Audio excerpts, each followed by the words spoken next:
On their fifth wedding anniversary, while she was 7 months pregnant, her husband handed her divorce papers, $10,000, and told her to get out, tonight. In the rain, his mother showed up with champagne and cardboard boxes. She walked into the nursery and threw every piece of baby clothing into a trash bag while Grace watched. Then the other woman arrived in a red designer dress and started measuring the windows for new curtains. They gave her 60 minutes to erase 5 years of her life. She walked out into the rain with a suitcase, a wet check, and a locket she had worn since she was 6 months old, the only thing that survived the car accident that killed her parents. Her husband called her background noise. His mother called her a stray cat. They were absolutely certain she was nobody, with nothing, going nowhere. But that locket held a secret that connected her to a name so powerful, so wealthy, so far beyond anything the Crawford family could imagine, that when the truth finally came out in a courtroom in front of a judge with 5 attorneys and a billionaire grandfather sitting behind her, her husband's entire empire didn't just crack. It collapsed, and he never saw it coming. Lesson and value. This story is proof of one truth that never changes.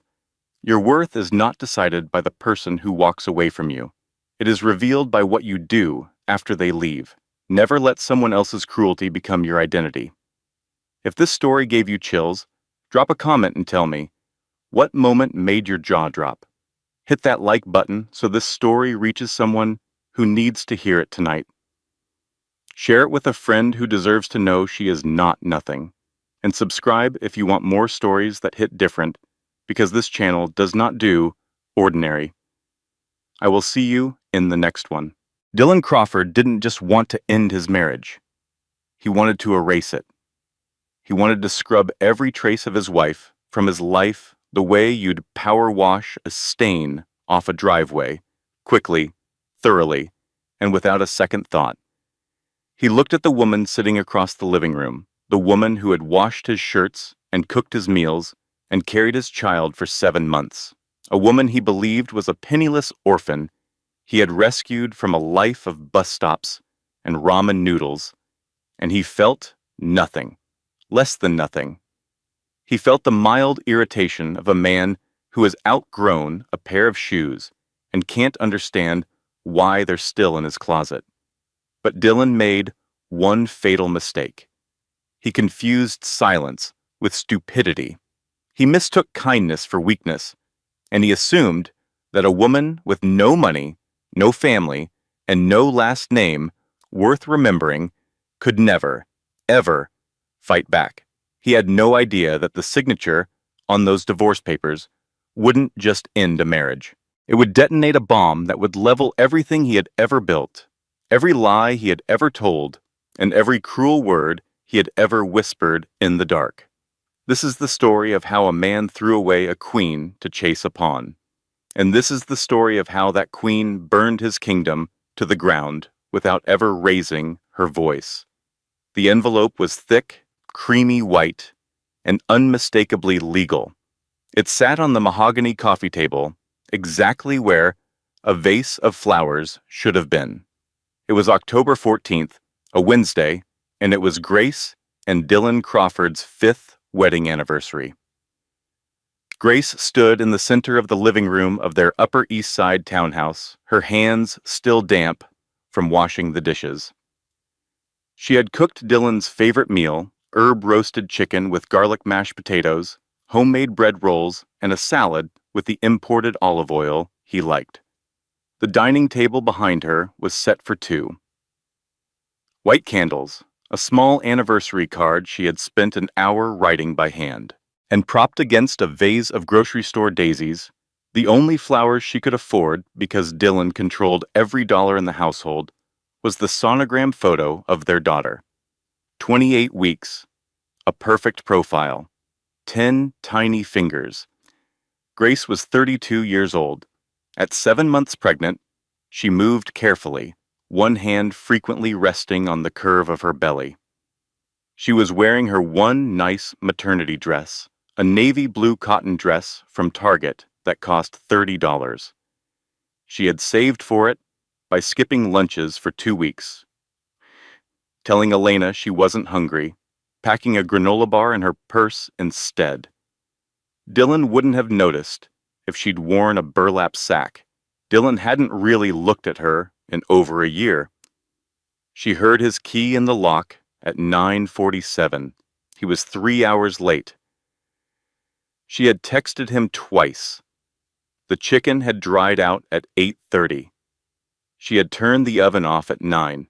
The front door opened, and the sound of expensive shoes on hardwood echoed through the foyer. Dylan Crawford walked in carrying a gust of cold October air and the faint scent of whiskey and a perfume that was not Grace's. He was a handsome man, in the way a razor is handsome, sharp, clean, and designed to cut. Dark hair, strong jaw, a body maintained by a personal trainer Grace was not allowed to use because, as Dylan put it, why would you need a gym membership when you get your exercise scrubbing the bathroom floor? He didn't look at Grace. He didn't look at the dinner table. He didn't look at the sonogram. He walked to the liquor cabinet, poured himself a glass of bourbon, and then turned and leaned against the sideboard with the expression of a man completing an unpleasant but necessary task, like filing taxes or putting down a dog. He gestured at the coffee table with his glass. "You've seen it, then?" Grace looked at the envelope. She didn't need to open it. The atmosphere in this house had been dying for months, maybe years. The late nights that bled into early mornings, the new passcode on his phone that changed every week, the way he flinched when she touched his shoulder, as if her fingers were made of something unclean. She picked up the sonogram photo from the table where the envelope had been dropped on top of it. She wiped a crease from the corner and held it against her chest. "Happy anniversary, Dylan," she said softly. Her voice was steady, composed, a clear, quiet stream running over rocks. It was the voice that had always irritated Dylan because he could never crack it, never make it shake, never hear the satisfying sound of a woman breaking. Dylan let out a short, ugly laugh. "God, you're pathetic." Even now, no screaming, no throwing things, just happy anniversary. He took a long sip of bourbon and grimaced. "This is exactly why we're done, Grace. You have no fire, no ambition. You're furniture. You're the beige paint on a wall that nobody looks at." Grace held the sonogram a little tighter. "Is that what the papers say? Irreconcilable differences due to beige paint?" "They say whatever my lawyers drafted them to say," Dylan snapped. He set his glass down, hard on the sideboard, and a ring of bourbon splashed onto the polished wood. Grace's eyes flicked to it automatically, years of training making her want to wipe it up. She didn't move. "The point is, it's over. I've outgrown you, Grace. It happens. Stocks rise, stocks fall. You were a good investment when I was a junior associate and needed someone who kept the house clean and didn't ask questions. But I'm a name partner now. I close deals with people who summer in the Hamptons. I sit across the table from senators and CEOs. I need a wife who fits that world. Someone who can host a gala. Someone who walks into a room and people notice. Not someone who looks like she should be serving the appetizers." "Jettona." The insult hung in the air like smoke. Grace didn't flinch. She had heard variations of the speech for years, the slow drip of cruelty that Dylan dispensed like a prescription. "You're lucky I found you. You'd be nothing without me. You have no family, no education, no history. I gave you everything. The least you can do is be grateful." "And your daughter?" Grace asked. She placed her hand on her belly. The baby kicked, a tiny foot or fist pushing against her palm. Dylan waved his hand in the air like he was swatting a fly. "Your daughter. I'll pay whatever the court says. $800 a month sounds about right for someone at your income level, which, let's be honest, is zero. Without me, you're back at the diner, Grace. That's just reality. Grace looked at the envelope. What are the terms? Generous, Dylan said, and he actually smiled. It was the smile of a man who believes he is being magnanimous while handing someone a grenade. You get $10,000, cash. Consider it severance pay for 5 years of service. You keep your clothes, your little locket thing, whatever junk you brought into this marriage, and you leave tonight. Tonight? Tonight. Dylan, it's raining. I'm 7 months pregnant, and Brittany's decorators arrive at 9 tomorrow morning. I want your things gone. I want your smell gone. That cheap soap you use because you claim you have sensitive skin. I want to open my closet and not see a single Target clearance tag. Grace looked at him. She really looked at him, the way you look at something for the last time. Memorizing the details, not out of love, but out of a need to remember what the danger looked like. She saw the bourbon-flushed cheeks, the hard, empty eyes, the expensive watch she had given him for their 3rd anniversary, bought with money she saved from the grocery budget by eating less so he could eat more. Can I at least stay until morning? She asked, not begging, just asking. No. The doorbell rang. Dylan's face changed. The irritation smoothed into something else, a flicker of anticipation, like a child who hears the ice cream truck. He walked to the door and opened it. Margaret Crawford stood on the threshold. She was 63 years old, thin as a whip, and dressed in a cream cashmere coat that she wore like a suit of armor. Her silver hair was pulled back in a tight bun, and her lips were pressed into a smile that had all the warmth of a closed bank vault. She was carrying a bottle of champagne in one hand and a stack of empty cardboard boxes in the other. Oh, good, Margaret said, walking past Dylan without waiting to be invited in.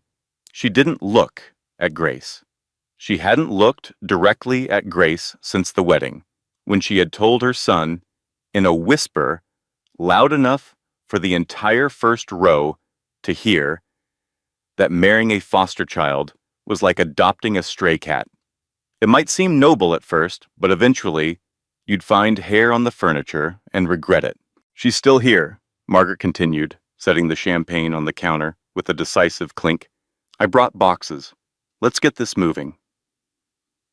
Margaret, Grace began. Don't. Margaret said sharply, finally turning to face her. She looked at Grace the way a health inspector looks at a cockroach on a kitchen counter. I've waited 5 years for this night, Grace. 5 years of watching my son waste himself on a woman who contributes nothing, who has nothing, who is nothing. So please spare me the waterworks and start packing. Margaret picked up the boxes and walked toward the stairs. Grace watched her, a cold dread settling into her stomach. Where are you going? Grace asked. The nursery, Margaret said over her shoulder. Brittany's already picked out the new theme. We need to clear out all that secondhand junk. Grace moved as fast as her pregnant body would allow. She reached the nursery doorway just in time to see Margaret pulling things off the shelves. The nursery was Grace's one sanctuary in the house, the one room Dylan had let her decorate because he had no interest in baby things. She had painted butterflies on the walls herself, soft yellows and pale pinks, spending hours on a stepladder with a foam brush. The crib was second-hand from a thrift store. Grace had sanded it down and repainted it white, spending 3 weekends to get the finish smooth enough that no splinters could ever touch her baby's skin. On the shelves were a small stack of onesies she had bought one at a time from Goodwill, each one washed twice and folded with care. Margaret picked up the stack of baby clothes. She held them at arm's length as if they smelled and dropped them into a black trash bag. Margaret, please, Grace said, and her voice cracked for the first time. Those are for the baby. Margaret looked at her with an expression of pure distilled contempt. Brittany will outfit this nursery properly. Pottery Barn, not Goodwill. This room will have proper furniture for a proper family. Grace gripped the doorframe. What do you mean, a proper family? Margaret smiled. It was the cruelest expression Grace had ever seen on a human face. Oh, didn't Dylan tell you? Brittany is 2 months along. A boy, they think. You didn't really believe you were special, did you, Grace? You were the placeholder, the practice wife, the rough draft before the real thing. The words hit Grace like a physical blow. She looked at Dylan, who had appeared in the hallway behind her. He was leaning against the wall, scrolling through his phone with one thumb. Is that true? Grace whispered. Dylan didn't look up. Does it matter? Sign the papers, Grace. Take the money. Go. Grace stood in the half-destroyed nursery, one hand on the doorframe, one hand on her belly, where her daughter was kicking, alive and oblivious, and depending entirely on a mother who had just been told she was disposable. The trash bag at Margaret's feet held every piece of clothing Grace had bought for her unborn child. She looked at Dylan, bored in the hallway.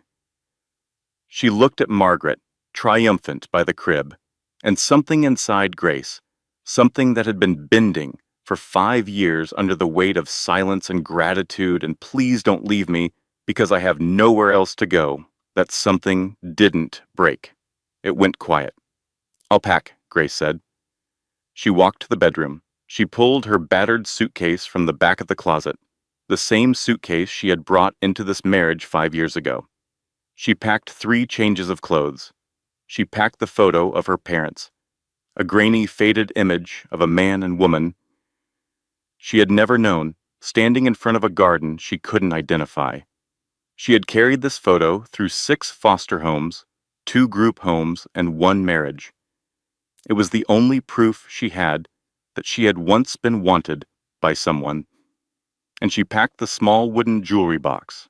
Inside the box, resting on faded velvet, was a platinum locket, heavy, old, finely crafted. On the front was an engraving she had never been able to fully identify. It looked like a bird, maybe an eagle, clutching something in its talons. On the back were 3 initials, WWRB. The locket was the only thing she had from her biological parents. A social worker had given it to her when she was 6, told her it had been in the car when they found her after the accident that killed her parents. Grace had worn it every day of her life. Dylan called it costume jewelry.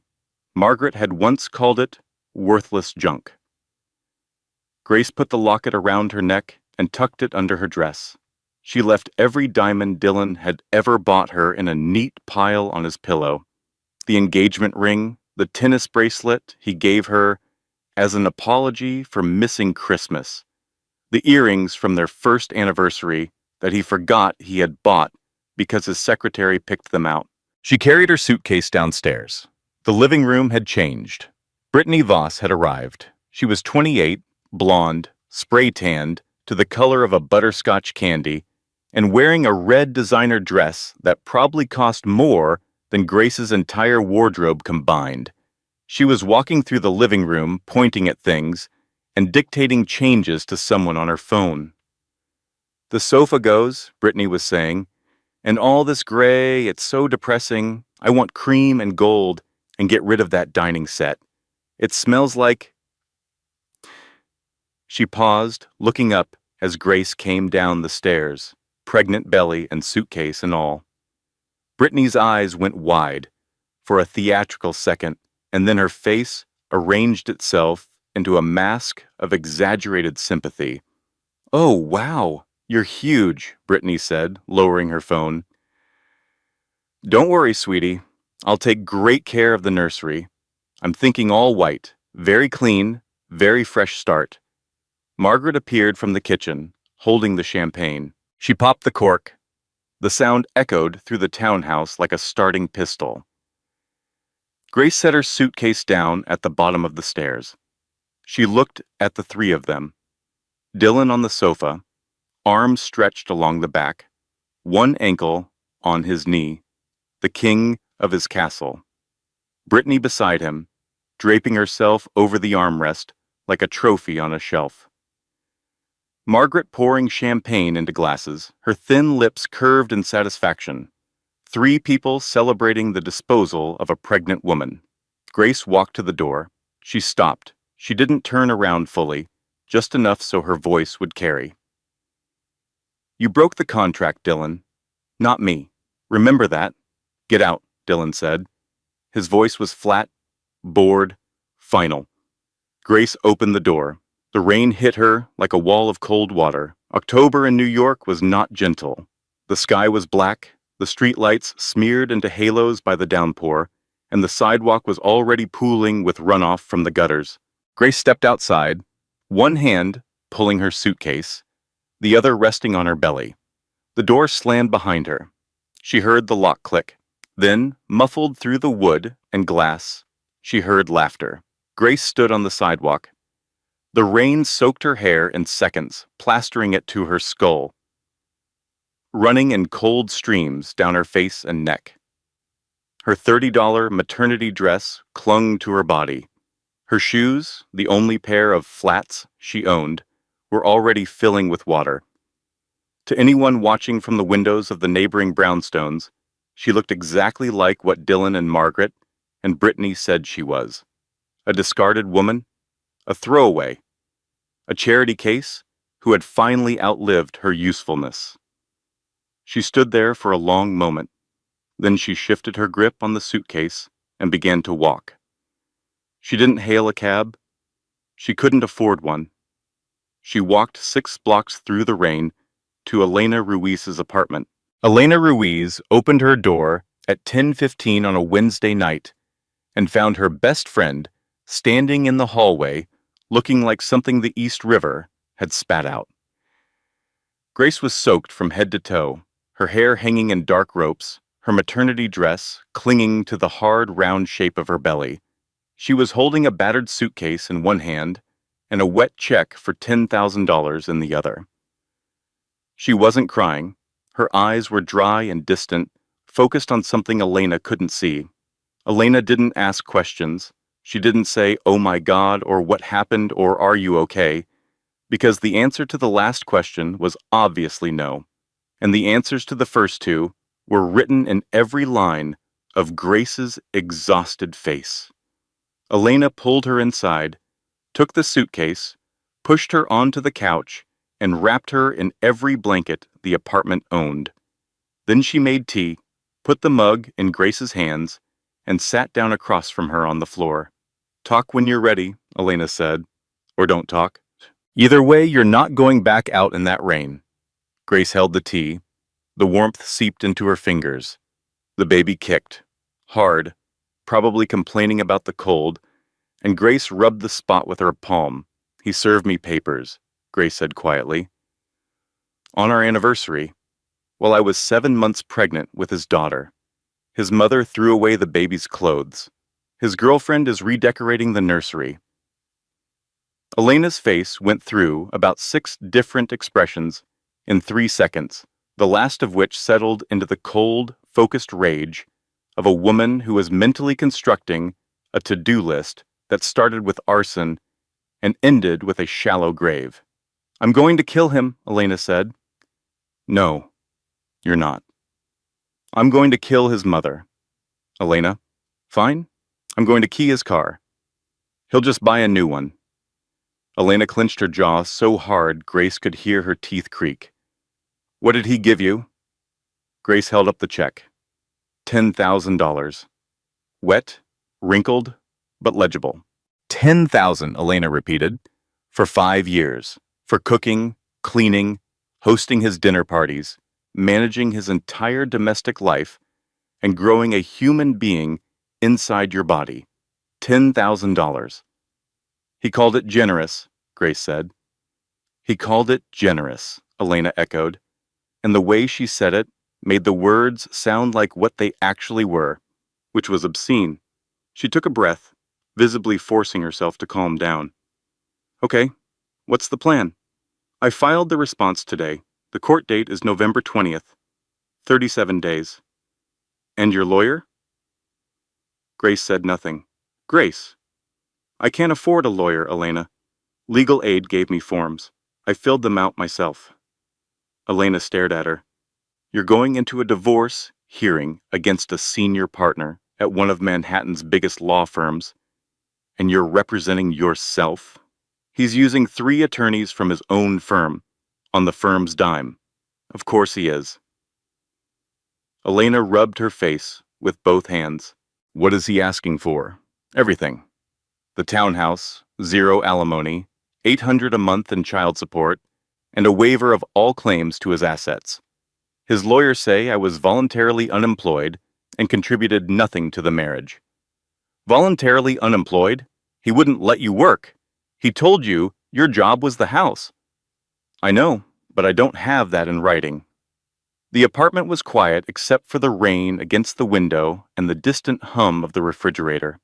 Elena's apartment was small. A 1-bedroom walk-up in Queens with a kitchen that was really just a corner of the living room and a bathroom where you could sit on the toilet and wash your hands in the sink at the same time. The couch Grace was sitting on would be her bed for the foreseeable future. It had a spring that poked through the left cushion, and the frame sagged in the middle, but it was warm and it was dry, and it belonged to someone who actually cared whether Grace lived or died. You can stay here as long as you need, Elena said. The couch isn't great, but the roommate is exceptional. Grace almost smiled. Almost. 3 weeks passed. Grace got her old job back at the Olympia Diner on West 46th Street, the same diner where she had worked when she met Dylan 6 years ago. He had come in one morning before a court appearance, ordered black coffee and a blueberry muffin, and told her she had the most unusual eyes he had ever seen. Violet, like a character from a novel. She had blushed. She had written her number on his receipt. She had believed, with the desperate faith of a woman who had never been chosen by anyone, that this handsome, confident man with the expensive suit and the easy smile actually saw something in her worth loving. Now, she was back behind the counter, 8 months pregnant, wearing a maternity uniform that Elena had found at a consignment shop, pouring coffee for strangers and smiling through the pain in her lower back. She worked 4 shifts a week, $9.50 an hour plus tips, which on a good day came to about $60, and on a bad day came to about $30. She didn't complain. She had never complained about work. Work was clean and simple and honest. You showed up, you did the job, you got paid. It was the only transaction in Grace's life that had ever been fair. Elena watched her with growing frustration.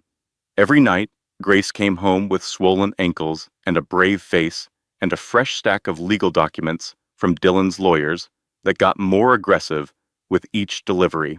The latest one accused Grace of intentionally becoming pregnant to extract financial support from Dylan, a claim so absurd that Elena had thrown the letter across the room and used language that would have made a dock worker blush.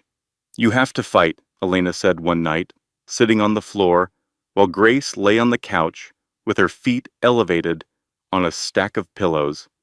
You gave that man 5 years. You cooked every meal. You cleaned every room. You hosted every dinner party. You managed his calendar, his dry cleaning, his prescriptions, his mother. That's not nothing, Grace. I don't have proof, Grace said, for the 100th time. His name is on everything. The house, the cars, the accounts. I was a ghost in that marriage, Elena. I existed to make his life easier, and I did it so well that there's no record I was ever there. She turned the locket over in her fingers. She did this often, running her thumb across the engraving, tracing the shape of the bird and the 3 initials, WRB. It was a nervous habit, like a rosary. The locket was old, heavy, made of a metal that never tarnished. It was the only thing she had from her parents, the parents she had never known, whose faces she had memorized from a single grainy photograph, and whose story she had been told in fragments by social workers who had more important things to do than comfort one more orphan in a system full of them. The story, as Grace understood it, was simple and sad. Her parents had died in a car accident when she was 6 months old. There were no relatives, no godparents, no safety net. Grace had been placed in emergency foster care and had stayed in the system until she aged out at 18. The locket and the photograph were all that survived. It was Elena who changed everything, and she did it by accident. On a Tuesday night in early November, Grace was sitting at Elena's kitchen table, filling out yet another legal form, when she noticed the locket's clasp was loose. She tried to tighten it with her fingernail, and the clasp slipped. The locket swung free and banged against the table edge. Grace caught it and examined it. No damage, but the impact had shifted something. A tiny seam she had never noticed before was now slightly visible along the edge. "Is that thing broken?" Elena asked, looking up from her phone. "No, I think it opens." Grace pressed into the seam with her thumbnail. The locket popped open. Inside, on the left, was a miniature photograph, so small she had to squint. It showed a young couple, the same couple from Grace's larger photograph, holding a baby. On the right side, engraved into the platinum, in tiny, precise letters, were words. "For our Grace Eleanor, the world was dark until you arrived. Love, always. R. and M. Bennett." Grace stared at the engraving. Bennett. Her parents' name was Bennett. She had never known their last name. No one had ever told her. The foster care records listed her as Grace Miller, the name given to her by her first foster family. "Bennett," Grace whispered. Elena was already moving. She came around the table and looked at the engraving over Grace's shoulder. Then she looked at the initials on the back of the locket. WBWR, BWRB, Elena said. "If your dad was R. Bennett, then who's WRB?" Grace shook her head. She didn't know. "Give me 20 minutes, Elena said, and pulled her laptop across the table. It took her 12. Elena typed WRB Bennett into Google. The first page of results was useless, random businesses, and LinkedIn profiles. She refined the search, adding Geneva jeweler, because the pawnbroker Grace had visited the week before, hoping the locket might be worth enough to pay for a lawyer, had told her the engraving style was from a specific Swiss jeweler who served only a handful of ultra-wealthy families. The third result was a Forbes article from 20 years ago. Elena clicked it. The headline filled the screen. William Russell Bennett, the reclusive billionaire who lost everything that mattered. The article told the story of a man named William Bennett, a technology and real estate titan who had built a $14 billion empire from a single patent he filed in his garage in 1972. He was described as brilliant, ruthless in business, and fiercely private. He had one son, Robert Michael Bennett, and Robert's wife, Maria. In 1999, Robert and Maria were killed in a car accident on the Taconic State Parkway in upstate New York. Their daughter, an infant only 6 months old, survived the crash. She was pulled from the wreckage by paramedics and taken to a hospital. And then, through what the article described as a catastrophic, bureaucratic failure involving misfiled paperwork and an overwhelmed child services department, the baby disappeared into the foster care system. She was given a new name by her first foster family. Her connection to the Bennett family was lost. William Bennett had spent the next 25 years and, according to the article, over $40 million searching for her. He had hired private investigators, forensic genealogists, and data analysts. He had petitioned courts, filed Freedom of Information requests, and personally visited over 300 foster homes across New York, New Jersey, and Connecticut. He had never stopped. The article included photographs. One was of William Bennett, silver-haired and granite-faced, standing outside a courthouse. The other was of his son, Robert Bennett. Grace looked at the photo of Robert Bennett, and the room tilted. It was like looking in a mirror. The same jawline, the same cheekbones, and the eyes. The exact same violet eyes that Grace saw every morning when she looked at her own reflection. Her hands were shaking so badly the laptop screen blurred. "Elena," she whispered. Elena was already reading. Her mouth was open. "Grace, William Russell Bennett, WRB, your locket, your eyes. The baby in the car accident." Elena turned to her. "Grace, you're his granddaughter." "That's not possible. That's a billionaire. I'm a waitress sleeping on your couch." "Your parents were Robert and Maria Bennett. R and M Bennett. That's what the locket says. Grace Eleanor. That's your name. Your real name." Grace sat perfectly still. The baby kicked. Once, twice, 3 times, like a tiny fist knocking on a door. I can't just call a billionaire and say I'm your granddaughter. He'll think I'm a con artist. He'll think I'm insane." Elena picked up her phone. "You're not calling anybody. I am." "Elena? No." "Grace, you are 8 months pregnant, sleeping on a couch with a broken spring, working double shifts at a diner for tips, and going into a courtroom in 16 days against 3 lawyers who want to take everything from you, including your baby. If there is even a 1% chance that this man is your family, I'm making the call. You can yell at me later." Elena called the Bennett Foundation's public information line. She got a recorded message. She left a voicemail that lasted 4 minutes and included the words, "Platinum locket, violet eyes, car accident, 1999, and I swear on my life, this is not a scam." Then she hung up, poured 2 glasses of water, because Grace couldn't have wine, and said, "Now we wait." They didn't wait long. 48 hours later, at 7 in the evening, there was a knock on Elena's apartment door. Not a casual knock. 3 firm, measured raps. The kind of knock that cost $500 an hour. Grace opened the door. A man stood in the hallway. He was tall, silver-haired, and wearing a charcoal suit so perfectly tailored, it could have been sewn directly onto his body.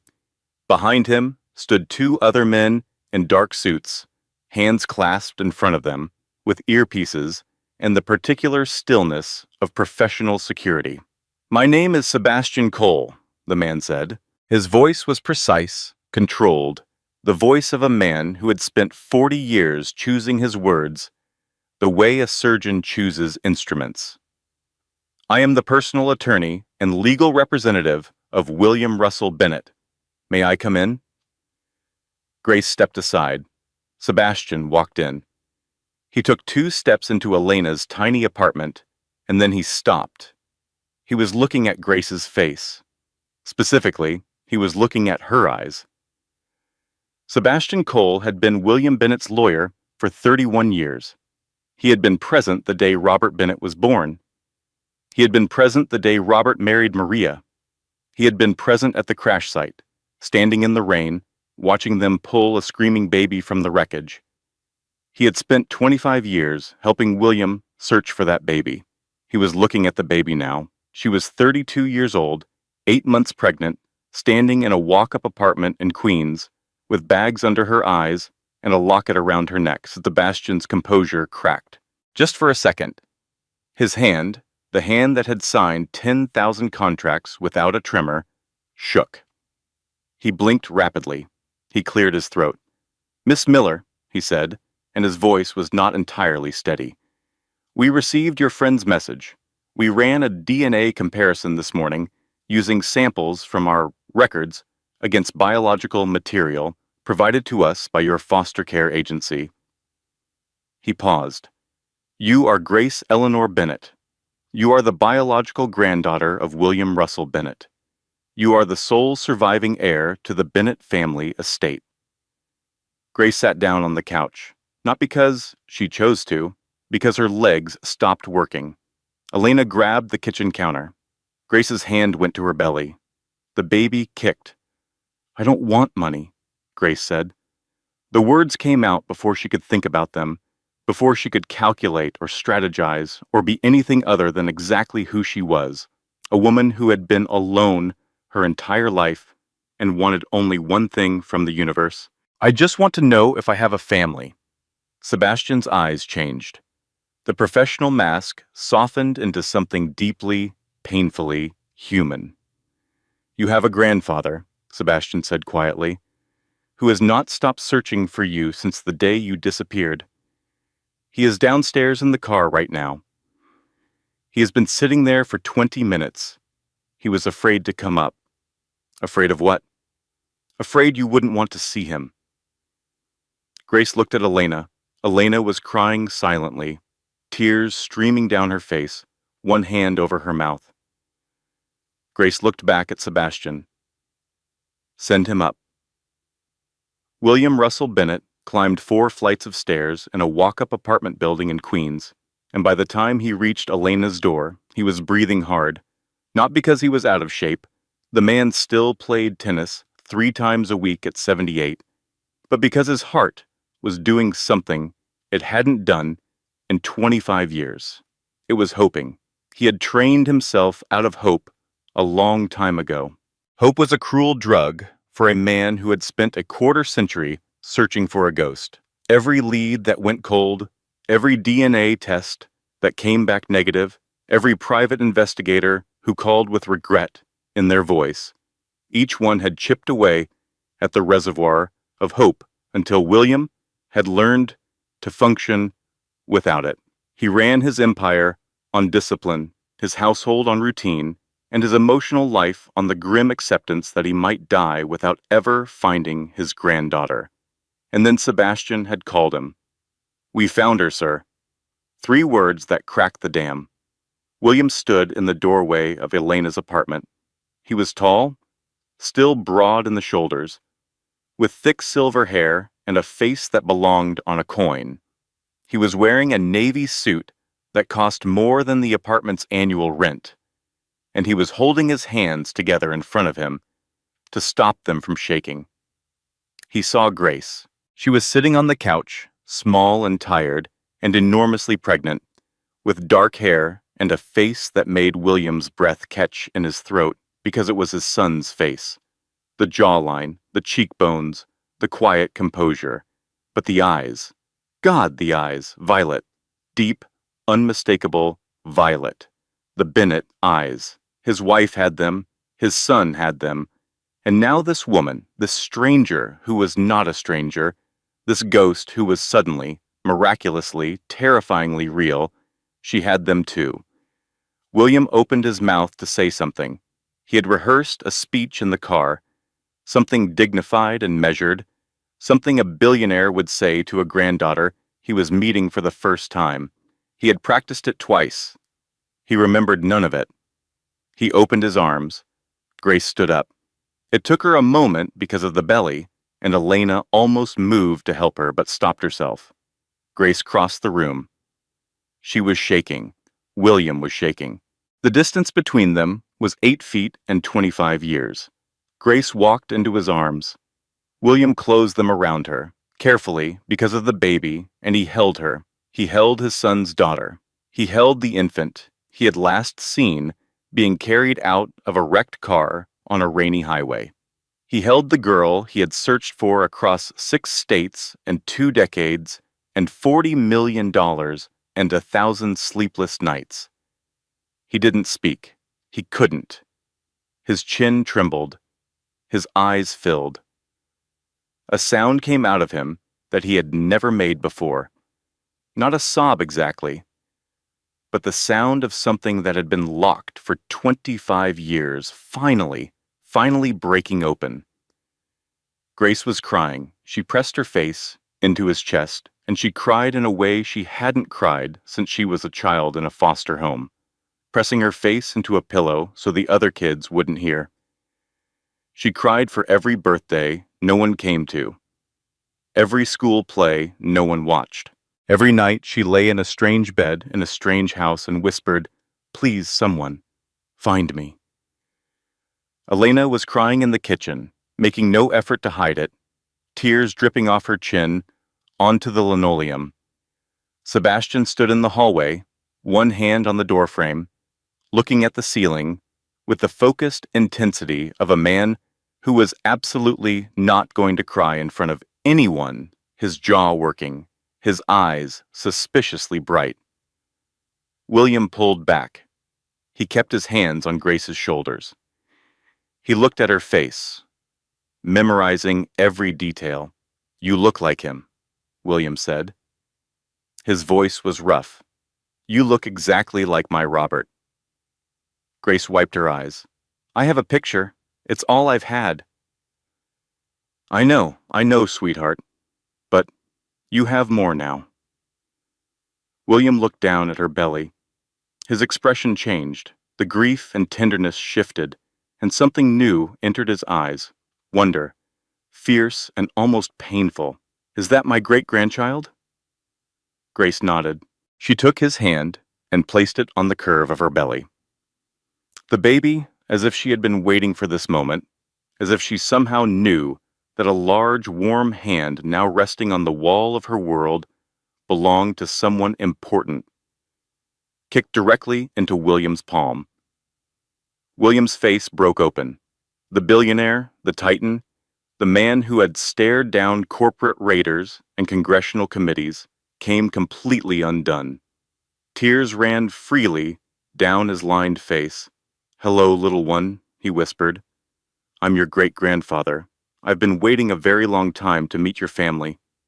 Then the warmth left his face. It didn't disappear. It retreated, like the tide pulling back before a wave. What replaced it was something much older and much more dangerous. It was the face of the man who had built $14 billion from nothing. The face of a man who did not tolerate cruelty toward the people he loved. "Grace," William said, still holding her hands, "Sebastian told me some of what happened. I need you to tell me the rest. All of it." Grace told him.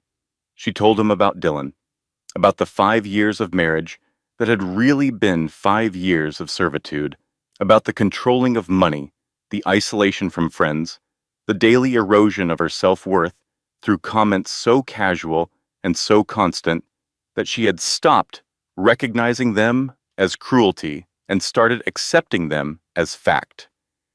She told him about the anniversary dinner nobody ate, the envelope on the sonogram, the $10,000 and the order to leave, tonight, in the rain, 7 months pregnant. She told him about Margaret, about the champagne and the boxes, about the nursery, about the baby clothes in the trash bag.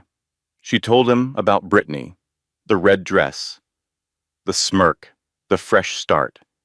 William listened without interrupting. His face didn't move. His eyes didn't blink. He sat perfectly still on Elena's second-hand armchair, his hands on his knees, and he absorbed every word the way the earth absorbs lightning, silently, completely, and with the full understanding that something was about to catch fire. When Grace finished, the apartment was very quiet. William stood up. He buttoned his jacket. It was a small gesture, mechanical, but Grace saw it for what it was. It was a man putting on his armor. "Sebastian," William said. Sebastian stepped into the room. "Call the team. Every single one of them.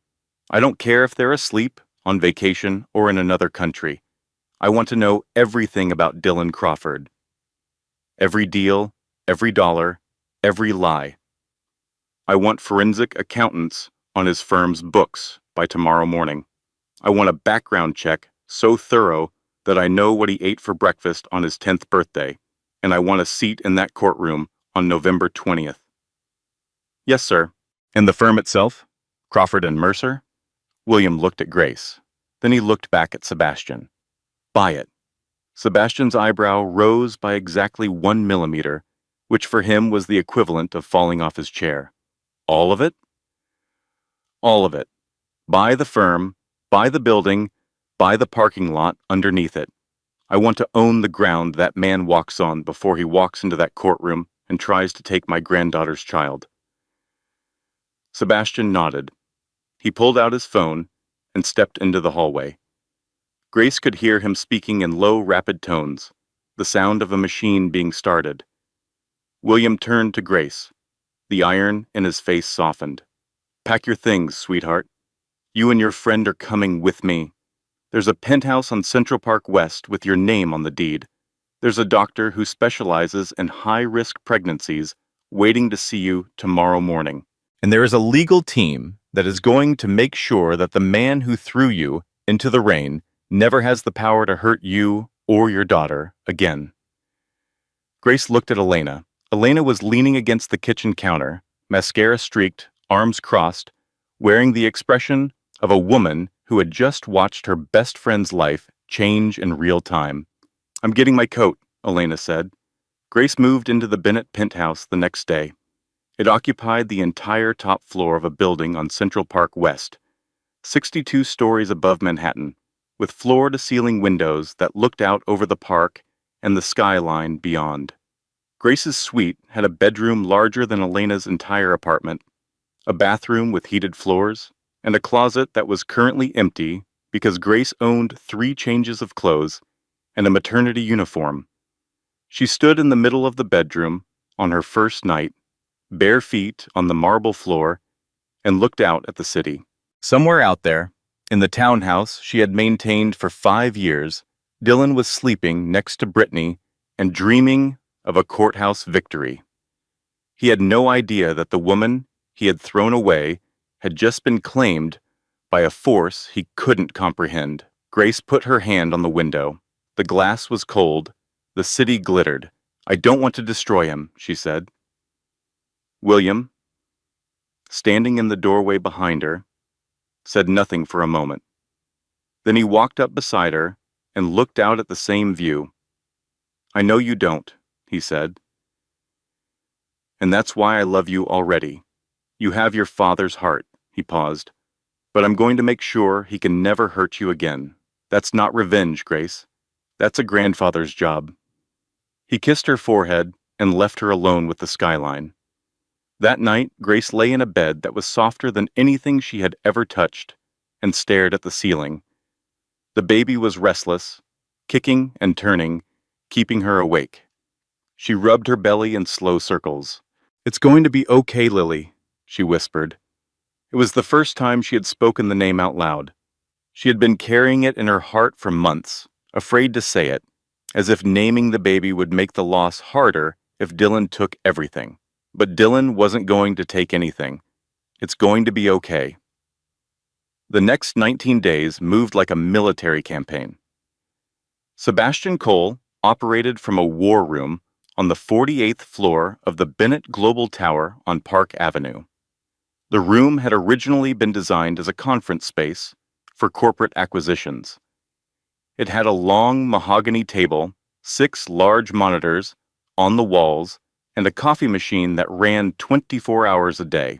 Sebastian filled the room with the best legal and financial minds money could buy, and then he pointed them at Dylan Crawford like a cannon. The first order of business was the acquisition of Crawford and Mercer. This was accomplished in 72 hours through a series of shell companies and blind trusts, all perfectly legal, all designed to ensure that Dylan would have no idea his firm had changed hands until the moment it was most useful for him to find out. Bennett Capital Partners, a subsidiary of the Bennett Family Trust, acquired 51% of the firm's equity. The remaining minority partners, when approached with a buyout offer that was 30% above market value, signed with enthusiasm and discretion. Sebastian added a standard non-disclosure clause. Nobody talked. The second order of business was the forensic audit. Sebastian brought in a team of 6 forensic accountants from a firm that specialized in white-collar crime investigations. They were given unrestricted access to Crawford and Mercer's financial records, which, as the firm's new majority owner, Bennett Capital was legally entitled to review. What they found made Sebastian's blood pressure rise and his smile widen simultaneously. Dylan Crawford had been stealing from his own clients for 3 years. The scheme was not sophisticated. It was the financial equivalent of a smash and grab, relying not on cleverness, but on the assumption that no one was watching. Dylan had created a shell company called Crawford Solutions, registered to a P.O. box in Delaware, and listed it as an outside consulting firm on the books of several major client accounts. Each month, Crawford Solutions invoiced between $40,000 and $60,000 for consulting services. The invoices were approved by Dylan and paid from client funds. The sole employee of Crawford Solutions was Brittany Voss, who had no degree, no professional certifications, and listed her primary occupation on social media as lifestyle influencer. In 3 years, Dylan had siphoned $2.3 million through this scheme. The money had paid for Brittany's apartment, her car, her wardrobe, her weekly spa treatments, and a vacation to St. Bart's that Dylan had told Grace was a business trip. The forensic team also found evidence of insider trading. Dylan had purchased stock in a company called Tech Core Dynamics 3 days before Crawford and Mercer's client, Voss Industries, announced a merger with TechCore. The stock tripled in value. Dylan made $420,000 in a single trade, which he routed through an offshore account in the Cayman Islands. The trade was so brazen that the only explanation for why he hadn't been caught was that no one had ever bothered to look. The third order of business was Margaret. Sebastian's investigators discovered that Margaret Crawford had retained a private investigator named Curtis Webb, paying him $15,000 in cash to fabricate a psychiatric evaluation of Grace. The fake document claimed that Grace had been involuntarily committed to a facility called the Greenfield Psychiatric Center in Albany, New York, at the age of 16, diagnosed with severe personality disorder and deemed a potential risk to herself and others. Every word of it was fiction. Grace had never been to Albany. The Greenfield Psychiatric Center had closed in 1997, 4 years before the date on the fabricated evaluation. The doctor whose name appeared on the signature line, a Dr. Raymond Foster, had never been licensed to practice medicine in any state. Curtis Webb had created him from whole cloth. Sebastian's response to this discovery was to do nothing. He did not alert the authorities. He did not file a complaint. He did not warn Margaret Crawford. Instead, he carefully documented every detail, obtained a sworn affidavit from Curtis Webb, who was more than happy to cooperate once Sebastian's lawyers explained the difference between immunity and a prison cell, and he waited.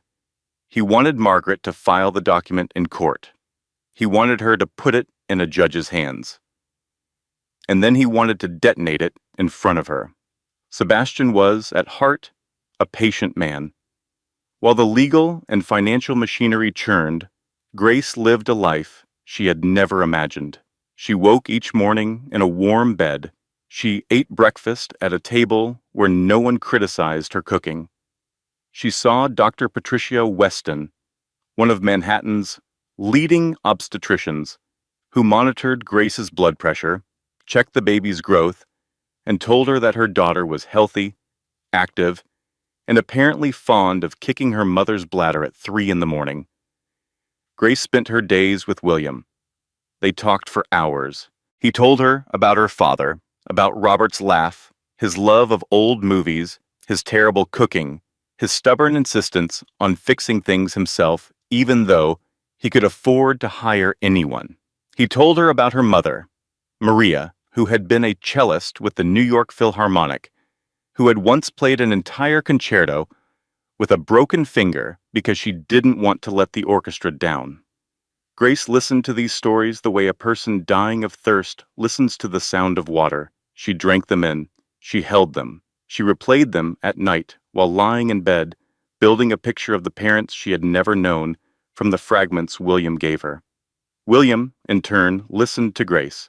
She told him about the foster homes, about the good ones, where the families were kind but overwhelmed, and about the bad ones, where she had learned to sleep with one eye open and keep her belongings in her shoes so no one could steal them. She told him about aging out of the system at 18, about the apartment above the laundromat that she shared with two other girls, about the series of waitressing jobs that led to the Olympia Diner where she met Dylan. "I thought he loved me," Grace said one evening, sitting with William in the penthouse library. "Nobody had ever chosen me before. Nobody had ever looked at me and said, 'I want you.' When he proposed, I thought it was a miracle. I thought someone had finally seen me." William was quiet for a long time. Then he said, "He didn't see you, Grace. He saw an opportunity. There's a difference. I know that now. Good, because what's about to happen in that courtroom is going to change everything. And I need you to know, not believe, not hope, know that you deserve every bit of it." Grace touched her locket. "I'm not doing this for revenge. I know. You're doing it for her." He nodded at her belly. "And that's exactly right." On the evening of November 19th, the night before the hearing, Grace stood at the window of the penthouse and watched the lights of Central Park below. Elena was in the kitchen, stress-eating popcorn and reviewing the timeline Sebastian had given them. Sebastian himself had gone home at 10, which for him was early, to get what he called tactical rest. William came and stood beside Grace. "You can't sleep," he said. "No." "What are you thinking about?" Grace pressed her forehead against the cold glass. "I'm thinking about what happens when he sees me tomorrow, when he realizes what I am, what we are. Are you afraid?" "No, I'm sad." She paused. "I'm sad because I gave him 5 years and a baby, and he never once tried to know me. If he had just been kind, William, if he had just been a decent husband, he never would have lost me, and he never would have known what I was worth. He would have just had a wife who loved him, and a daughter who adored him, and a family who had his back. That's all I ever wanted to give him." William put his hand on her shoulder. "And that's more than he deserved." "Maybe, but it's what the baby deserved. A father who was present, a family that was whole." "She'll have a family," William said firmly. "She already does." Grace nodded. She touched the glass one more time. "I'm ready." Meanwhile, 12 blocks away, in the townhouse on the Upper East Side, Dylan Crawford was drinking bourbon and rehearsing his victory. He sat on the leather sofa that had replaced the one Grace had chosen. Brittany curled beside him, scrolling through furniture catalogs on her phone, and he imagined the courtroom. Grace wouldn't show up. He was almost certain. She had no lawyer, no money, and no fight in her. She had never had any fight. That was what he had loved about her, the total absence of resistance, and it was what he now despised. His lead attorney, a partner named Marcus Hale, had assured him it was a formality. If Grace failed to appear, the judge would grant a default judgment. Dylan would keep the house, pay minimal child support, and walk away clean. If she did appear, alone and unrepresented, the outcome would be the same, just with a more satisfying view. "By Thanksgiving," Dylan told Brittany, "this will all be over. You'll be Mrs. Crawford, living in the townhouse, and that waitress will be back at the diner where she belongs." Brittany smiled and showed him a photograph of a $7,000 baby crib. "I want this one, in gold." Dylan kissed her forehead. "Anything you want, babe." His phone buzzed. A text from Margaret. "I filed something extra with Marcus. A psychiatric evaluation showing she's unfit." The judge will see she's mentally unstable. We can push for full custody. Dylan stared at the text. Full custody. He didn't want custody. He didn't want the baby at all. The baby was an inconvenience, a biological accident he wished Grace had handled quietly. But custody was leverage. If they could threaten to take the baby, Grace would surrender everything else to get her back. It was a negotiating tactic, the same kind he used in corporate mergers.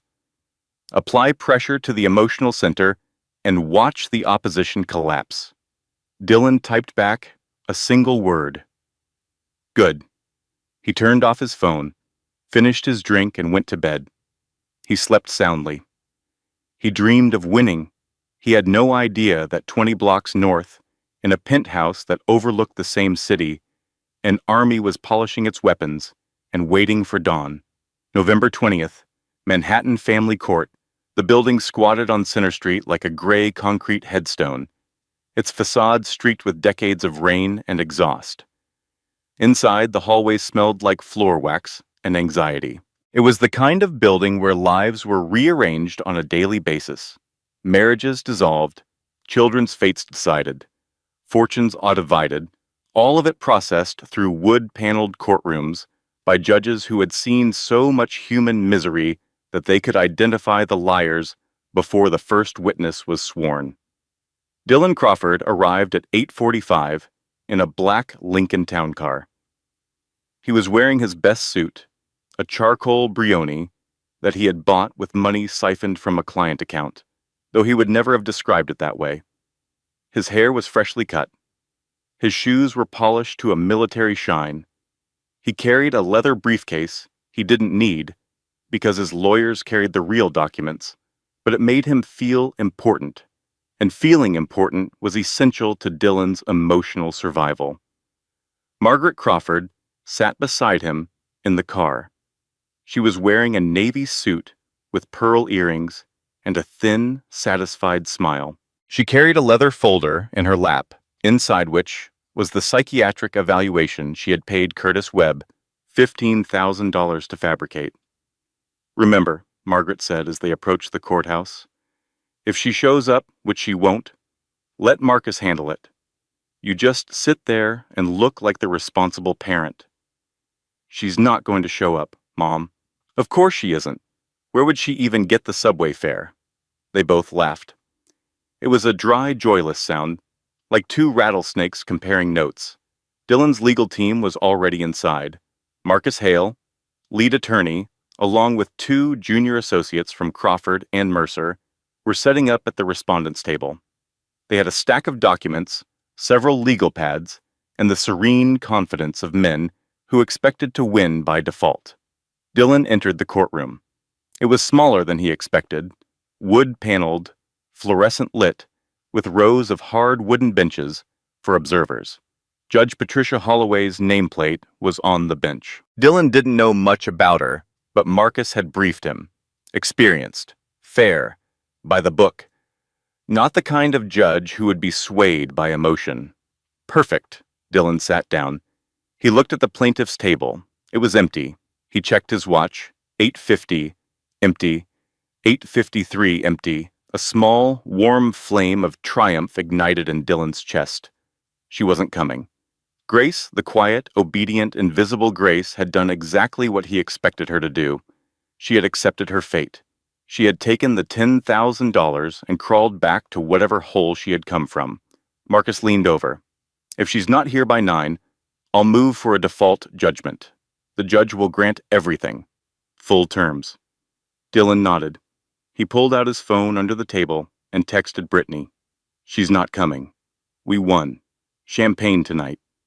Brittany texted back a champagne emoji and a heart. Margaret, sitting in the front row of the gallery, crossed her ankles and folded her hands in her lap. She was already composing the text she would send to her bridge club. 8:56. The plaintiff's table was still empty. 8:57. 8:58. And then the noise started. It came from outside, filtering through the courtroom's heavy doors and narrow windows. A commotion in the hallway. Raised voices. The squawk of walkie-talkies. The heavy, synchronized footsteps of people who moved in formation. Dylan looked at Marcus. Marcus frowned. One of the junior associates stood up and cracked open the courtroom door to look. He went pale and sat back down without saying a word. "What?" Dylan asked. The junior associate swallowed. There are a lot of people out there." The courtroom doors opened, not tentatively, not one at a time, but both doors, pushed open simultaneously by two men in dark suits with earpieces and the particular body language of professional security. They didn't enter the courtroom. They held the doors and stood aside. Sebastian Cole walked in first. Silver hair, charcoal suit, the thin gold pin of the New York State Bar on his lapel. He carried a single leather briefcase, and he moved with the unhurried confidence of a man who had never lost a case he cared about. Behind him walked four more attorneys, two men and two women, each carrying document cases, each radiating the focused calm of a surgical team entering an operating room. Dylan stared. 5 lawyers. Who hires 5 lawyers for a family court divorce? Behind the attorneys came a man. He was older, late 70s, tall and straight-backed, with silver hair and a face that radiated power the way a furnace radiates heat. He wore a navy suit that probably cost more than Dylan's car. He walked slowly, not out of frailty, but out of gravity. Each step deliberate, each movement carrying the weight of a man who was accustomed to rooms rearranging themselves around his presence. Dylan didn't recognize him, but something about the man made the hair on the back of his neck stand up. And then Grace walked in. Dylan's breath stopped, not figuratively. His diaphragm actually seized, his lungs locked, and for 3 full seconds, he did not breathe. She was unrecognizable. The woman walking into the courtroom was not the woman he had thrown into the rain 5 weeks ago. That woman had been small, gray, invisible, exactly as he had made her. This woman was something else entirely. Grace was wearing a fitted, navy blue maternity dress custom-tailored to her 8-month frame that managed to be both elegant and powerful.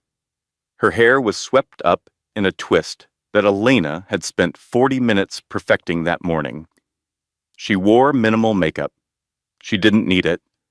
Her skin glowed with the particular luminance of late pregnancy, and her eyes, those violet eyes that Dylan had once called unusual and then spent 5 years ignoring, were clear and steady and absolutely lethal. Around her neck, the platinum locket gleamed against the dark fabric of her dress. It was the same locket, but it looked different now, polished, restored, and hanging on a new chain of white gold that caught the fluorescent light and turned it into something that looked almost absurdly like a crown. Grace walked down the center aisle of the courtroom. She didn't look left. She didn't look right. She didn't look at Dylan. She walked to the plaintiff's table, pulled out her chair, and sat down. Sebastian sat beside her. The 4 attorneys arranged themselves behind. William Bennett took a seat directly behind Grace in the first row of the gallery, where Dylan could see him clearly, where the message was impossible to miss. "She is mine. You had your chance, and you broke her. Now try to get past me." Elena slid into a seat 2 rows back. She was wearing the nicest outfit she owned, a black blazer and slacks she had borrowed from a friend, and she was gripping her own hands in her lap so tightly her knuckles were white. But she was there. She had been there since the beginning, and she would be there until the end. Dylan stared at Grace. His brain was trying to process what his eyes were showing him, and the math wasn't working. Grace was poor. Grace was alone. Grace had no one. Grace was a waitress who wore Target dresses and cut coupons and couldn't afford a lawyer. So why was she sitting there with 5 attorneys, a security detail, and a man who looked like he could buy the courthouse and turn it into a parking garage? Margaret leaned forward from the gallery and whispered urgently through the railing. Dylan, who are those people?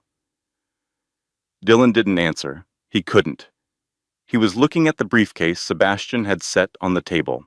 Embossed on the leather, in gold, was a crest. A double-headed hawk clutching a sword. The same symbol on Grace's locket. The same symbol he had seen on that locket 1,000 times and dismissed as costume jewelry decoration. The same symbol that had been on the memo from the new owners of his firm. The memo he had glanced at 2 weeks ago and ignored because he assumed the new ownership was some faceless investment fund that would never affect him. His blood went cold. And then Grace turned her head, just slightly, just enough so that her eyes met his for the first time since the night she walked out of their home in the rain. She didn't glare. She didn't smile. She didn't cry. She looked at him the way you look at a chapter you've already finished reading. Closed, done, past tense. Then she turned back to face the judge's bench, and Dylan Crawford sat at the defendant's table, feeling something he had never felt in his entire adult life. He felt small. Judge Patricia Holloway entered the courtroom at exactly 9:03. She was a woman in her early 60s with short gray hair, reading glasses on a chain around her neck, and the kind of face that suggested she had heard every lie ever invented and was not in the mood to hear a new one. She sat, arranged her papers, and looked out at the courtroom. Her eyes paused briefly on the plaintiff's side, noting the 5 attorneys, the security detail seated in the gallery, and the silver-haired man who looked like he could buy the building. Then she looked at the defendant's side. 3 attorneys from what her docket sheet told her was the respondent's own law firm, the respondent himself, and an older woman in pearls sitting behind him with the expression of someone who had just bitten into a lemon. "This is the matter of Crawford versus Crawford," the judge said. "Dissolution of marriage, custody determination, and division of assets.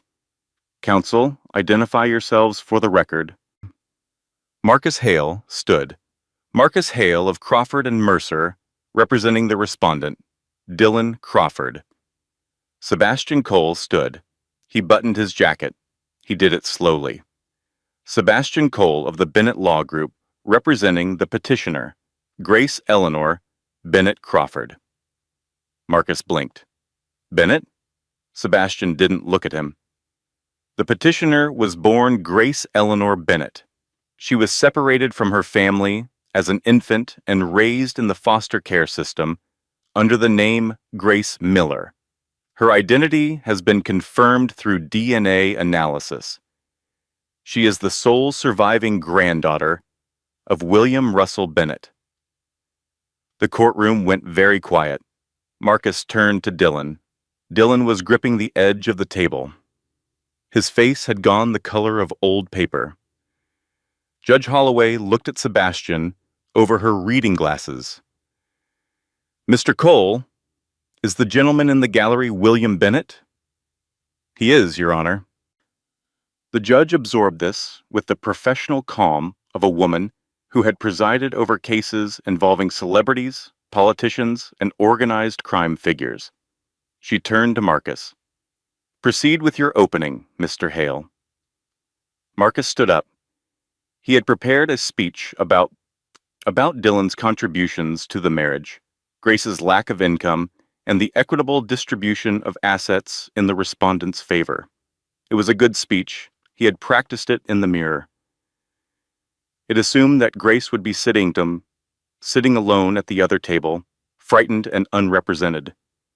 Looking at the wall of legal talent facing him, Marcus felt the speech wilting in his throat like a flower in a furnace, but he was a professional. He delivered it. "Your Honor, my client, Dylan Crawford, is a senior partner at one of Manhattan's most respected law firms. He has been the sole financial provider for this family for the entirety of the marriage. Mrs. Crawford, or Ms. Bennett, as she now prefers, was voluntarily unemployed throughout the marriage. She brought no assets into the union and generated no income during its duration. We are requesting full ownership of the marital residence, minimal child support consistent with the petitioner's earning capacity, and no spousal maintenance. He sat down. Sebastian stood. He did not rush. He adjusted his cuffs. He looked at the judge. Your Honor, before we proceed with the standard matters of this dissolution, I would like to enter several items into evidence that fundamentally alter the nature and scope of this case. These items pertain to the respondent's financial conduct, his treatment of the petitioner, and the fitness of his household to maintain custody of the minor child. The judge nodded. Proceed, Mr. Cole. Sebastian opened his briefcase. The first document was thick, bound, and tabbed with colored markers. He handed copies to the judge, to Marcus, and to the court clerk.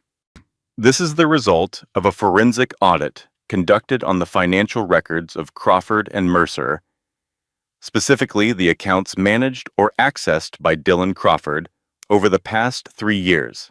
This audit was conducted at the request of the firm's majority shareholder, Bennett Capital Partners, which acquired controlling interest in Crawford and Mercer on November 1st of this year. Marcus shot to his feet. Objection. We were not notified of any change in ownership. The acquisition was conducted under standard non-disclosure provisions, Sebastian said calmly. All parties were bound by confidentiality until the transaction was complete. Your firm's minority partners signed willingly. The records in question are the legal property of Bennett Capital Partners, and their review is entirely within the rights of the new ownership. Judge Holloway looked at Marcus. Overruled. Continue, Mr. Cole. Sebastian turned a page.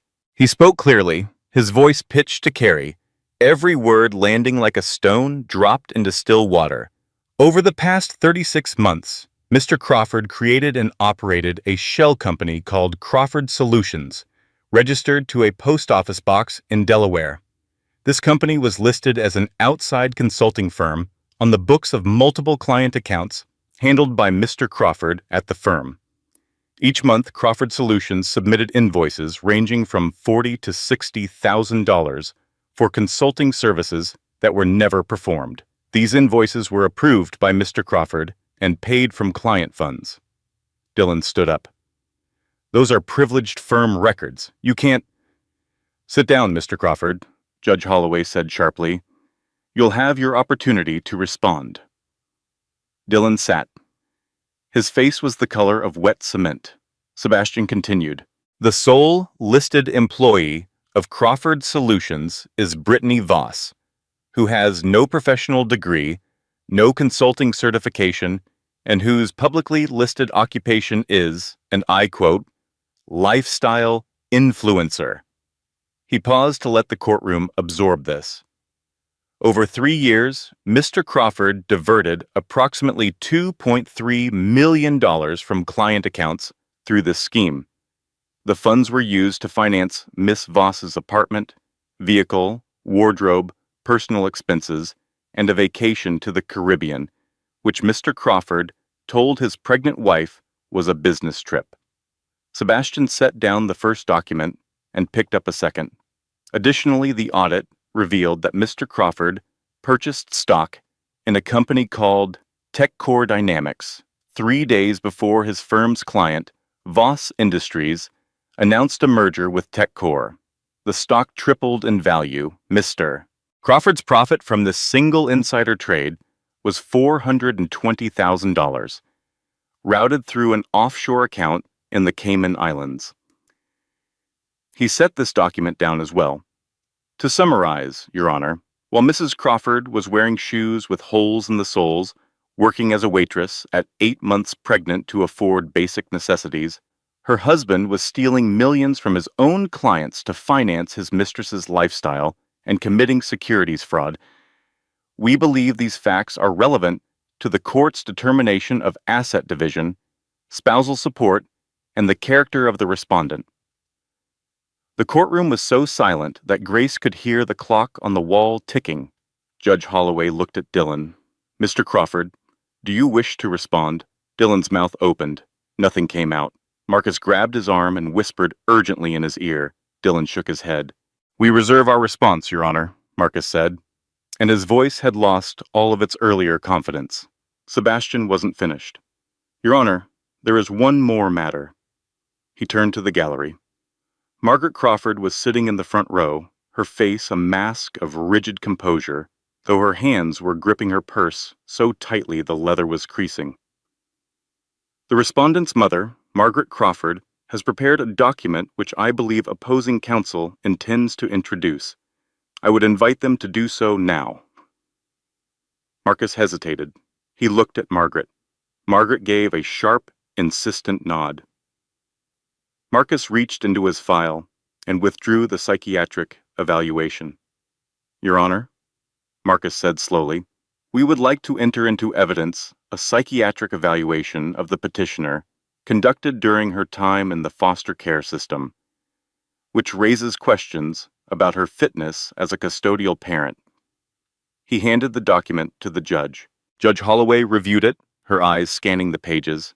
She looked up. "Mr. Cole, your response?" Sebastian stood very straight.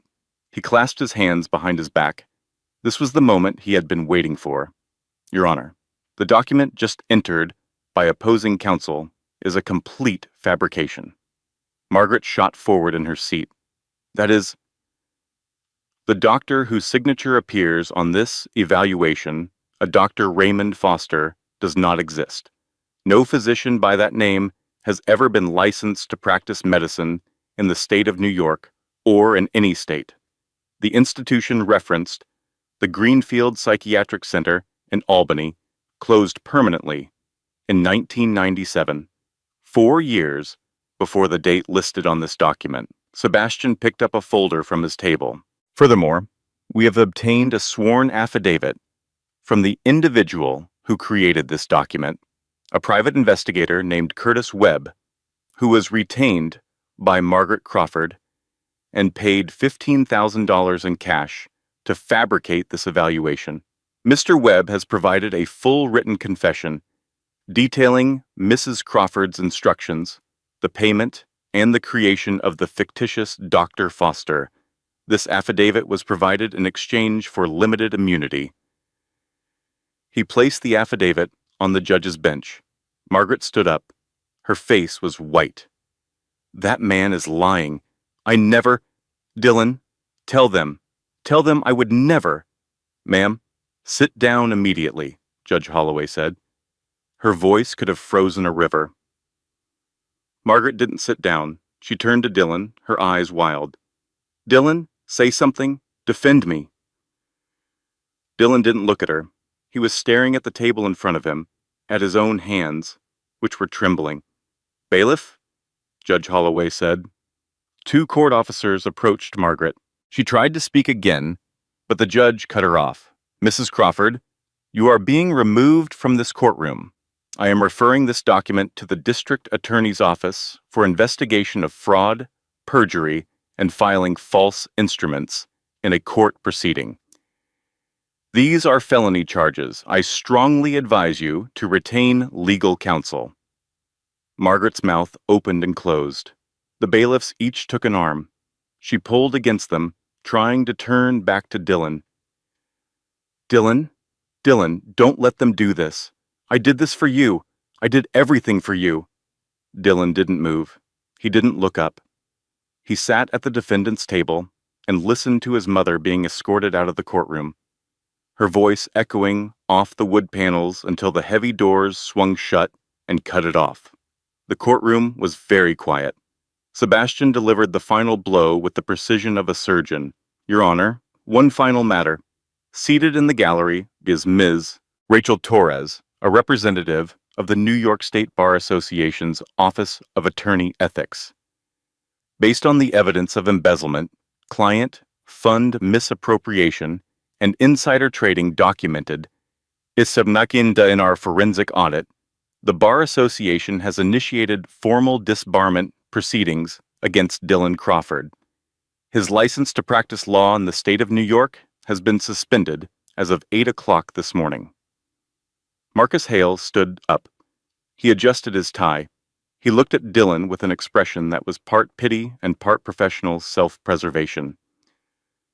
"Your Honor," Marcus said carefully, "at this time, counsel for the respondent is withdrawing representation. Our firm, Crawford and Mercer, has been advised by its new majority ownership that continued representation of Mr. Crawford in this matter constitutes a conflict of interest." He gathered his papers. The two junior associates gathered theirs. They walked out of the courtroom without looking at Dylan. Dylan was alone at the defendant's table. No lawyers, no mother, no firm, no license. Judge Holloway looked at him for a long moment. Then she turned to Grace. "Mrs. Crawford, would you like to address the court?" Grace stood. She placed both hands on the table in front of her and pushed herself up carefully, her 8-month belly shifting as she rose. She didn't move to the podium. She stood where she was, at the plaintiff's table, her hands folded over her daughter. She didn't look at Dylan. "Your Honor," Grace said. Her voice was steady, clear, not loud, not dramatic, but carrying the weight of someone who has rehearsed nothing, because the truth requires no rehearsal. 5 years ago, I married a man who told me he loved me. I believed him because I had never been loved before. I grew up in foster care. I had no family, no money, and no last name that meant anything. When Dylan proposed, I thought someone had finally seen me. I thought love meant being grateful. I thought love meant being quiet while someone slowly took everything from you and told you to say thank you." She paused. 5 weeks ago, my husband handed me divorce papers on our wedding anniversary. I was 7 months pregnant. He told me I was background noise. He gave me $10,000 and told me to leave the house that night, in the rain. His mother came to help. She went into the nursery, the room I had spent months preparing for our daughter, and she put my baby's clothes in a trash bag while I watched. Grace's voice didn't break. It didn't waver. It was the steadiest thing in the room. I didn't know who I was then. I learned, 3 weeks ago, that my parents were Robert and Maria Bennett, that my grandfather is William Bennett, that the locket I have worn every day of my life was the only thing that survived the accident that killed my parents. She touched the locket at her throat. "But I want to be clear, Your Honor. The money doesn't change what happened. Whether I am Grace Miller, the waitress, or Grace Bennett, the heiress, no woman, no pregnant woman, no human being deserves to be thrown into the rain by the person who promised to love them. The money didn't create the truth. It just made sure the truth could be heard." She sat down. The courtroom was absolutely silent for 5 seconds. Then Elena, in the back row, whispered, "That's my girl," loudly enough for everyone to hear. And nobody told her to be quiet, because nobody wanted to. Judge Patricia Holloway did not issue her ruling immediately. She retired to her chambers for 45 minutes, during which time Dylan Crawford sat alone at the defendant's table and experienced what could generously be described as a reckoning, and more accurately described as a man watching his entire identity collapse in real time. He had built his life on a simple architecture. He was the provider. He was the rescuer. He was the man who had plucked a nobody from obscurity and given her a life she could never have earned on her own. Every cruel word, every dismissive gesture, every night, he came home smelling like Brittany's perfume and walked past Grace without acknowledgement. All of it had been justified by this central fiction. He was the one with value. She was the one who should be grateful. And now he was sitting in a courtroom with no lawyers, no license, no firm, no mother, and the woman he had told to be grateful was sitting across the aisle, backed by a legal team that could have represented a sovereign nation and a grandfather whose net worth exceeded the GDP of several small countries. Dylan stared at the wood grain of the table. He traced the lines with his finger. He thought about the night he had thrown her out. The rain, the suitcase, the belly, the way she had stopped at the door and said, "You broke the contract, not me." He hadn't understood it then. He understood it now. The contract wasn't just the marriage. It was the basic human agreement that says when someone trusts you with their life, you don't throw it in the garbage. The judge returned. She sat. She adjusted her reading glasses. She looked first at Grace, then at Dylan. "I have reviewed the evidence presented today, the forensic audit findings, the fabricated psychiatric evaluation, and the testimony of both parties. I will now issue my rulings." She picked up her notes. First, on the matter of custody. Full legal and physical custody of the minor child is awarded to the petitioner, Grace Eleanor Bennett Crawford. The respondent, Dylan Crawford, is granted supervised visitation only, contingent upon completion of a court-approved parenting course and a psychological evaluation conducted by a licensed professional at his own expense. Until these conditions are met, no visitation will occur. Dylan closed his eyes. Second, on the matter of the marital residence. The townhouse at 447 East 73rd Street is awarded to the petitioner as marital property. The court recognizes the petitioner's substantial domestic contributions throughout the marriage, including household management, meal preparation, event hosting, and the maintenance of the property itself. The respondent's fraudulent financial conduct nullifies any equitable claim he might otherwise have asserted. Third, on the matter of financial division, the respondent's personal assets are hereby frozen, pending the outcome of the criminal investigation into embezzlement, securities fraud, and money laundering. The respondent is ordered to cooperate fully with all investigative bodies.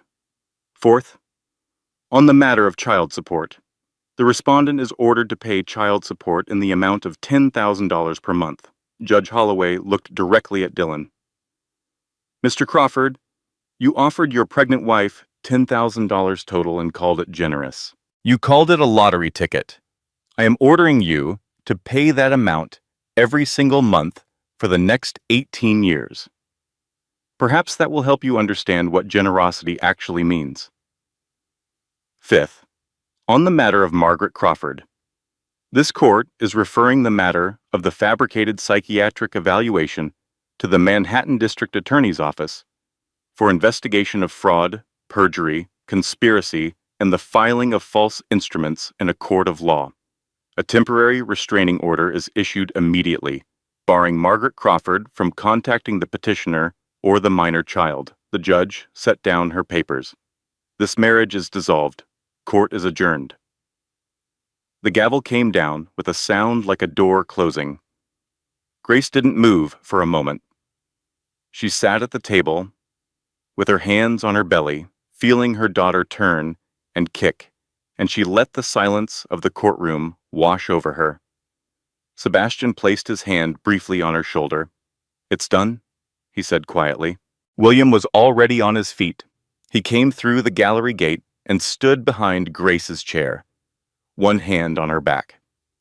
Grace stood. She turned toward the door, and for the first time, she looked at Dylan. He was sitting alone. His hands were flat on the table. His head was slightly bowed. He looked smaller than she had ever seen him. Not the shark in the suit, not the king of his castle, just a man at a table with nothing left. Grace didn't feel triumphant. She didn't feel satisfied. She felt a deep, hollow sadness, the kind that comes not from losing something, but from confirming that what you lost was never really there to begin with. She didn't speak to him. There was nothing left to say. She walked out of the courtroom. William held the door. Sebastian walked beside her. The four attorneys fell into step behind them. Elena was waiting in the hallway. She took one look at Grace's face and burst into tears, which she immediately tried to disguise as a cough. which fooled no one. You okay? Elena asked, grabbing both of Grace's hands. I'm okay. You were incredible. I told the truth. That's all? Yeah, well, the truth looked really good on you today. They walked out of the courthouse together.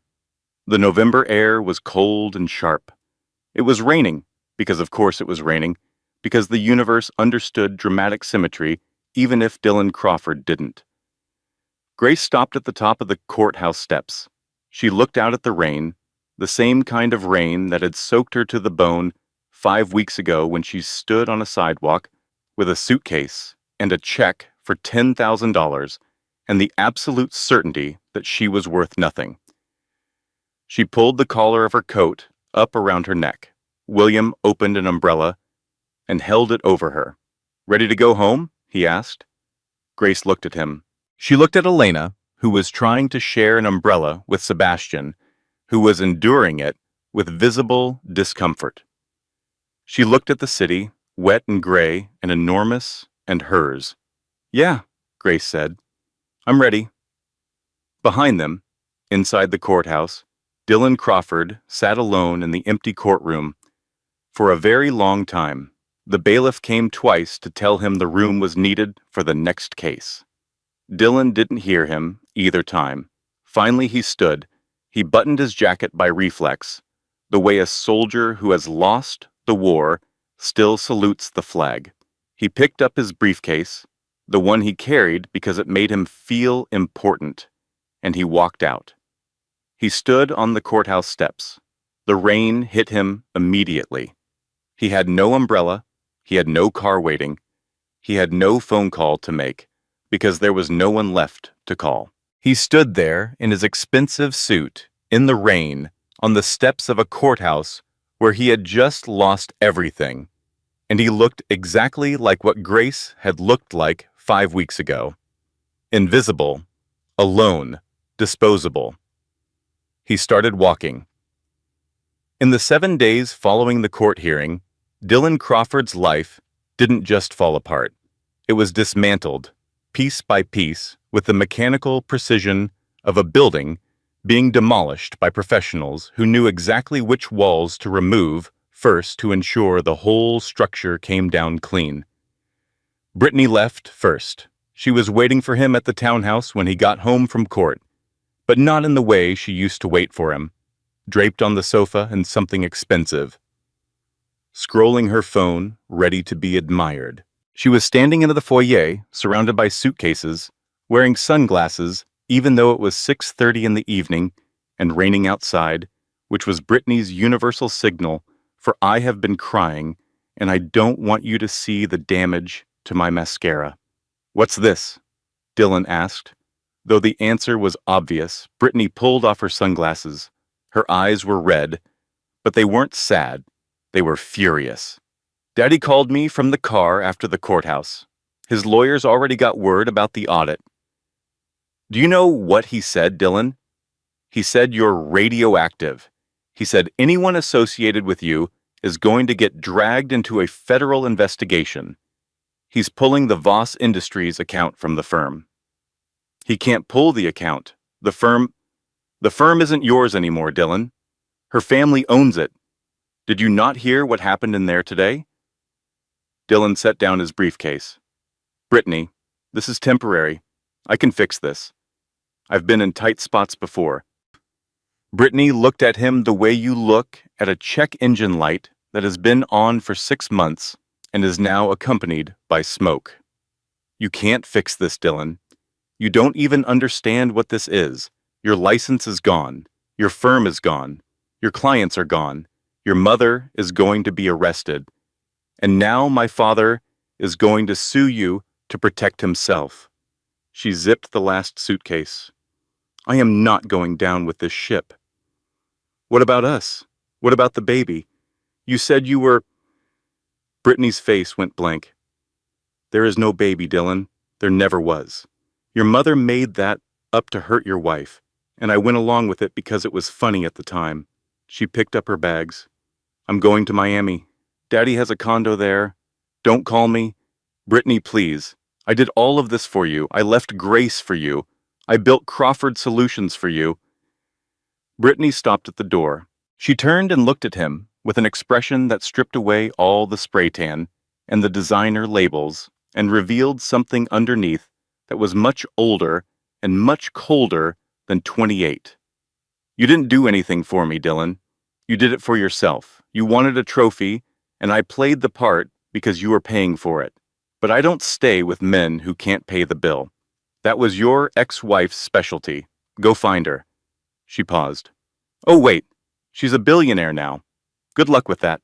The door closed behind her with a click that sounded permanent. 2 days later, the Financial Times published the story. The headline read, Crawford and Mercer fraud scandal. Partner embezzled millions while pregnant wife lived in poverty. The article was thorough, detailed, and devastating. It included the forensic audit findings, the shell company, the insider trading, the fabricated psychiatric evaluation, and the fact that Grace had been working as a waitress at 8 months pregnant while Dylan funneled millions to his mistress. The Wall Street Journal ran a similar story the same day. By noon, the New York Post had picked it up, and by 3 o'clock, it was trending on every social media platform in the country. Dylan's LinkedIn connections dropped by 300 in 24 hours. His phone, which still worked, even if his life didn't, buzzed with messages from former colleagues. None of them were supportive. Most were some variation of, "Do not contact me. My lawyer has advised me to distance myself." 2 of them simply said, "Wow." The Voss Industries account was pulled from Crawford and Mercer within 48 hours of the court hearing. Richard Voss, displaying the survival instincts of a man who had built a billion-dollar company by always knowing when to change sides, issued a public statement expressing his support for Grace Bennett's newly announced foundation and pledging a $5 million donation. He did not mention his daughter. He did not mention Dylan. Margaret was arrested on a Wednesday morning, 5 days after the hearing. 2 detectives from the Manhattan DA's fraud unit knocked on the door of the townhouse where she was staying, Dylan having given her a key the week before the court date, and arrested her on charges of fraud, filing false instruments, and conspiracy to deprive a parent of custody through fraudulent means. Margaret called Dylan from the police station. He was sitting in the kitchen of the townhouse, which was nearly empty because Brittany had taken most of the furnishings, and the court order gave Grace the property. "Dylan?" Margaret said. Her voice was smaller than he had ever heard it. "I need a lawyer. I don't have money for a lawyer, Mom." "Then find money. Sell something. Borrow from someone. There's no one left to borrow from." Silence on the line. "I did this for you," Margaret said. "Everything I did was for you." "I know, Mom." "Then help me." Dylan looked at the empty kitchen, at the bare walls where Brittany's decorators had removed Grace's art, and then Brittany had removed the replacements, at the coffee machine that still didn't work because neither Brittany nor Dylan nor Margaret had ever learned how to fix anything because fixing things was Grace's job. "I can't help you, Mom. I can't even help myself." He hung up. Margaret screamed his name into a deadline. Dylan received notice from the court 3 days later. He had 30 days to vacate the townhouse. The property had been awarded to Grace. He packed his belongings into a gym bag, the same type of bag Grace had carried when she left, and moved into a studio apartment in a walk-up building in the Bronx. It had one window that looked out onto a fire escape and a brick wall. The mattress was on the floor. The refrigerator hummed louder than the traffic. He sat on the mattress, his first night there, and stared at the ceiling. He tried to add up what he had lost. The math was staggering. The firm, the house, the car, the bank accounts, the career, the reputation, the wife, the mistress, the mother. He had started the month of October as a senior partner at a prestigious law firm with a beautiful girlfriend, a $3 million townhouse, and the unshakable belief that he was the most important person in every room he entered. He was ending November in a studio apartment with a gym bag and an instant noodle cup. He tried to call Grace. The number he had for her was disconnected. He wrote a letter and mailed it to the Bennett Global Building on Park Avenue. It came back unopened, marked "Return to Sender," in handwriting he didn't recognize. He went to the building in person. He walked through the glass revolving doors into a lobby of marble and steel and stood at the security desk. "I need to see Grace Crawford, Grace Bennett." The security guard checked his screen. "Your name?" "Dylan Crawford." The guard typed. His face didn't change. "I'm sorry, sir. You're on the restricted access list. I'm unable to allow you past this point. She's my wife. According to our records, she's your ex-wife, and you're on the restricted list. Please step away from the desk." Dylan stood in the lobby of the Bennett Global Building and looked up. The atrium rose 40 stories, all glass and light, an architectural cathedral built by a man who had turned a garage patent into an empire. Somewhere above him, on a floor he would never reach, his ex-wife, the woman he had called background noise, owned everything he could see. He walked outside. The cold hit him. He pulled his jacket tighter. It was the same jacket he had worn to court, the Brioni, the last expensive thing he owned. It still looked good, but it no longer felt like armor. It felt like a costume from a play that had closed. He started walking south. He had nowhere to be all. On December 15th, at 2:17 in the morning, Grace woke up in the Bennett penthouse with a sharp pain in her lower back and a wetness on the sheets that meant it was time. She called Elena, who was sleeping in the guest room down the hall.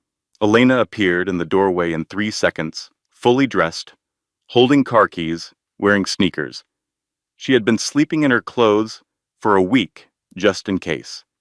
"Is it happening?" Elena asked. "It's happening." Okay. I've got the bag. I've got the car. William is going to meet us there. Sebastian has the birth certificate paperwork. I called the doctor 20 minutes ago." Grace stared at her. I just woke up. How did you call the doctor 20 minutes ago?" Elena shrugged. "I had a feeling." They drove to Mount Sinai Hospital in a Bennett family car, Elena behind the wheel, Grace in the back seat breathing through contractions that came every 7 minutes, and then every 5 and then every 3 by the time they reached the emergency entrance.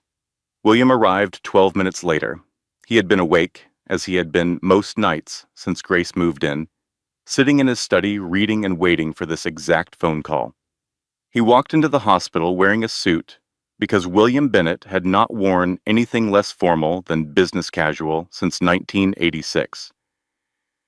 And he stationed himself in the waiting room like a general overseeing a siege. Sebastian arrived 20 minutes after that, carrying a leather folder of legal documents and a stuffed elephant he had purchased from the hospital gift shop, which was the most human thing anyone had ever seen him do. The delivery took 6 hours. Grace was brave and focused and profane, the last quality being something Elena took full credit for, and at 3:47 in the morning, Lily Grace Bennett entered the world. 7 pounds, 2 ounces, 10 fingers, 10 toes, a full head of dark hair, and when she opened her eyes for the first time, blinking against the fluorescent lights of the delivery room, the doctor paused. "Well," Dr. Weston said, smiling, "she has your eyes. Violet. Deep, unmistakable violet." The Bennett eyes, passed down through 3 generations. Grace held her daughter. She looked at the tiny face, the miniature hands that gripped her index finger with a strength that seemed impossible for something so small. She felt the weight of her, warm and real, and finally here, this person she had been carrying through the worst months of her life, this person who had kicked her through every insult and every sleepless night and every mile of sidewalk walked in the rain. "Hi, Lily," Grace whispered. "I'm your mom, and I promise you, you are never going to wonder if you're wanted, not for a single day of your life." William came in 20 minutes later, after Grace had been moved to a private room. Elena went to get at him from the waiting room and found him sitting in a plastic chair, staring at the wall with the expression of a man who is trying very hard not to have emotions in a public space. "You can come in now," Elena said. William stood. He straightened his tie. He walked into the room with his hands behind his back, and then he saw Lily, and everything he had built in 78 years of discipline and composure fell apart. Grace held the baby out to him. "Would you like to hold your great-granddaughter?" William took Lily with hands that trembled but held firm. He cradled her against his chest, this tiny, sleeping person who weighed less than his briefcase, and tears ran down his face without permission or apology. "You look like your father," he whispered to Lily. "You look just like my Robert, and you have no idea how long I've been waiting for you." He stood there for a long time, holding the baby, and nobody in the room said anything because some moments are too full for words. Elena took approximately 400 photographs. She would later claim the number was lower, but her phone's camera roll told a different story. Sebastian stood in the doorway, holding the stuffed elephant and looking at the ceiling with extreme concentration. Later that morning, a news alert appeared on every major media outlet in the city. "Bennett Harris welcomes baby girl." The article included a single photograph released by the Bennett family press office showing Grace in the hospital bed holding Lily with William standing beside her. Grace was smiling. Lily was sleeping. William was looking at both of them with an expression that contained 25 years of grief and loss transmuted into something that looked improbably and beautifully like joy. Dylan saw the article on his phone. He was sitting alone in his studio apartment in the Bronx, eating instant ramen from the pot because he didn't own a bowl. The notification popped up on his screen, and he tapped it without thinking. He looked at the photograph for a very long time. He looked at Grace, glowing and surrounded by people who loved her. He looked at William, the grandfather whose existence Dylan had never suspected, and he looked at Lily, his daughter, who had his dark hair and the Bennett violet eyes, and who would grow up in a penthouse on Central Park West knowing she was wanted, knowing she was loved, knowing she belonged. He looked at the photo, and he understood, with a clarity that felt like a blade, exactly what he had thrown away. Not a waitress, not a housekeeper, not background noise, a woman who would have loved him if he had let her, a daughter who would have adored him if he had stayed, a family that would have been his if he had simply been kind. He put the phone face down on the mattress. He sat in the silence of his empty apartment. He didn't cry. He was past crying. He just sat there. And the silence sat with him, and neither of them had anything left to say. October 14th, what would have been their 6th wedding anniversary. Grace stood on the terrace of the Bennett penthouse, 62 stories above Manhattan, and watched the sun set over Central Park. The trees were in full autumn color, red and gold and amber, and the late afternoon light turned the city into something that looked almost gentle. Lily was on her hip, 1 year old, babbling a continuous stream of sounds that were almost but not quite words. She was wearing a white dress and tiny shoes that she kept trying to kick off, and she was grabbing at Grace's locket with chubby, determined fingers, as she did approximately 40 times a day. "That's Mommy's locket, Lily." Lily responded by grabbing harder and saying something that sounded like, "Gah." "Good point," Grace said. The television in the living room was on, tuned to the evening news. Grace heard the anchor's voice, through the open terrace door. In legal news today, former attorney Dylan Crawford was sentenced to 22 months in federal prison for fraud, embezzlement, and securities violations. Crawford, who was a senior partner at the Manhattan law firm Crawford and Mercer before its acquisition by Bennett Capital Partners last year, will report to a minimum security facility in Otisville, New York, in January. Grace turned and looked at the television through the glass door. She saw a brief image of Dylan being escorted from a federal courthouse, wearing a gray suit that didn't fit him properly, flanked by a public defender. He looked thin. He looked old. He looked like someone Grace almost didn't recognize. She watched for 3 seconds. Then she walked inside, picked up the remote, and turned off the television. Elena was sitting on the couch, eating Thai food from a container, her feet up on the coffee table, in direct violation of Sebastian's frequently stated preferences about furniture care. "You okay?" Elena asked. "I'm fine," Grace said. "It's done." And it was done, all of it. Every thread of the story that had begun on a rainy October night when a pregnant woman was thrown out of her own home had been tied off, knotted, and cut. Margaret Crawford had been convicted of fraud in filing false court documents. She received 6 months of probation and 200 hours of community service, which she was completing at a soup kitchen in Newark, wearing a hairnet and serving meals to people she would previously have crossed the street to avoid. A permanent restraining order prohibited her from contacting Grace, Lily, or any member of the Bennett family. She lived alone in a 1-bedroom rental apartment in New Jersey. She called Dylan's old phone number every evening and left messages on a voicemail that was no longer active. The messages were always the same. "I did it for you, Dylan. Everything was for you." Nobody listened. Brittany Voss had been cut off by her father 3 months after the scandal, when it became clear that her association with Dylan was toxic enough to threaten the Voss Industries brand.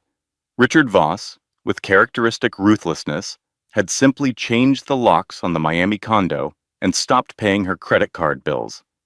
Brittany was now living in a shared apartment in South Beach, selling her designer clothes and handbags through Instagram live broadcasts that attracted an average of 150 viewers, most of whom were there to watch the wreckage. She had started calling herself a phoenix rising from the ashes in her bio, which would have been more convincing if the ashes weren't Gucci and the phoenix wasn't asking followers to Venmo her for a latte. Dylan Crawford entered federal prison in January. Minimum security, 22 months. He would be eligible for early release in 14 months with good behavior. He would exit prison as a disbarred attorney with a felony record, no assets, no connections, and a child support obligation of $10,000 a month that would follow him for the next 17 years. What he would do with this life was, for the first time in his existence, entirely up to him. There was no wife to manage his household, no mother to fight his battles, no mistress to validate his ego, just a man, alone, facing the consequence of every choice he had ever made. Grace did not think about him often. When she did, it was with the distant, muted sadness of someone remembering a house they once lived in that burned down. Not because they missed the house, but because they remembered how it felt to believe it was home. The Lily Bennett Foundation was launched on what would have been Grace and Dylan's 6th anniversary, a piece of timing that Grace chose deliberately and without apology. The foundation began with a $50 million endowment from the Bennett Family Trust, focused on women and children displaced by domestic financial abuse, the particular kind of cruelty where one partner controls all the money and uses it as a weapon. In its first year, the foundation helped 12,000 women. It funded emergency housing, legal representation, financial literacy programs, and job training. It partnered with family courts in 6 states to provide advocates for women going through divorces without legal representation. It created a hotline that received 400 calls in its first week.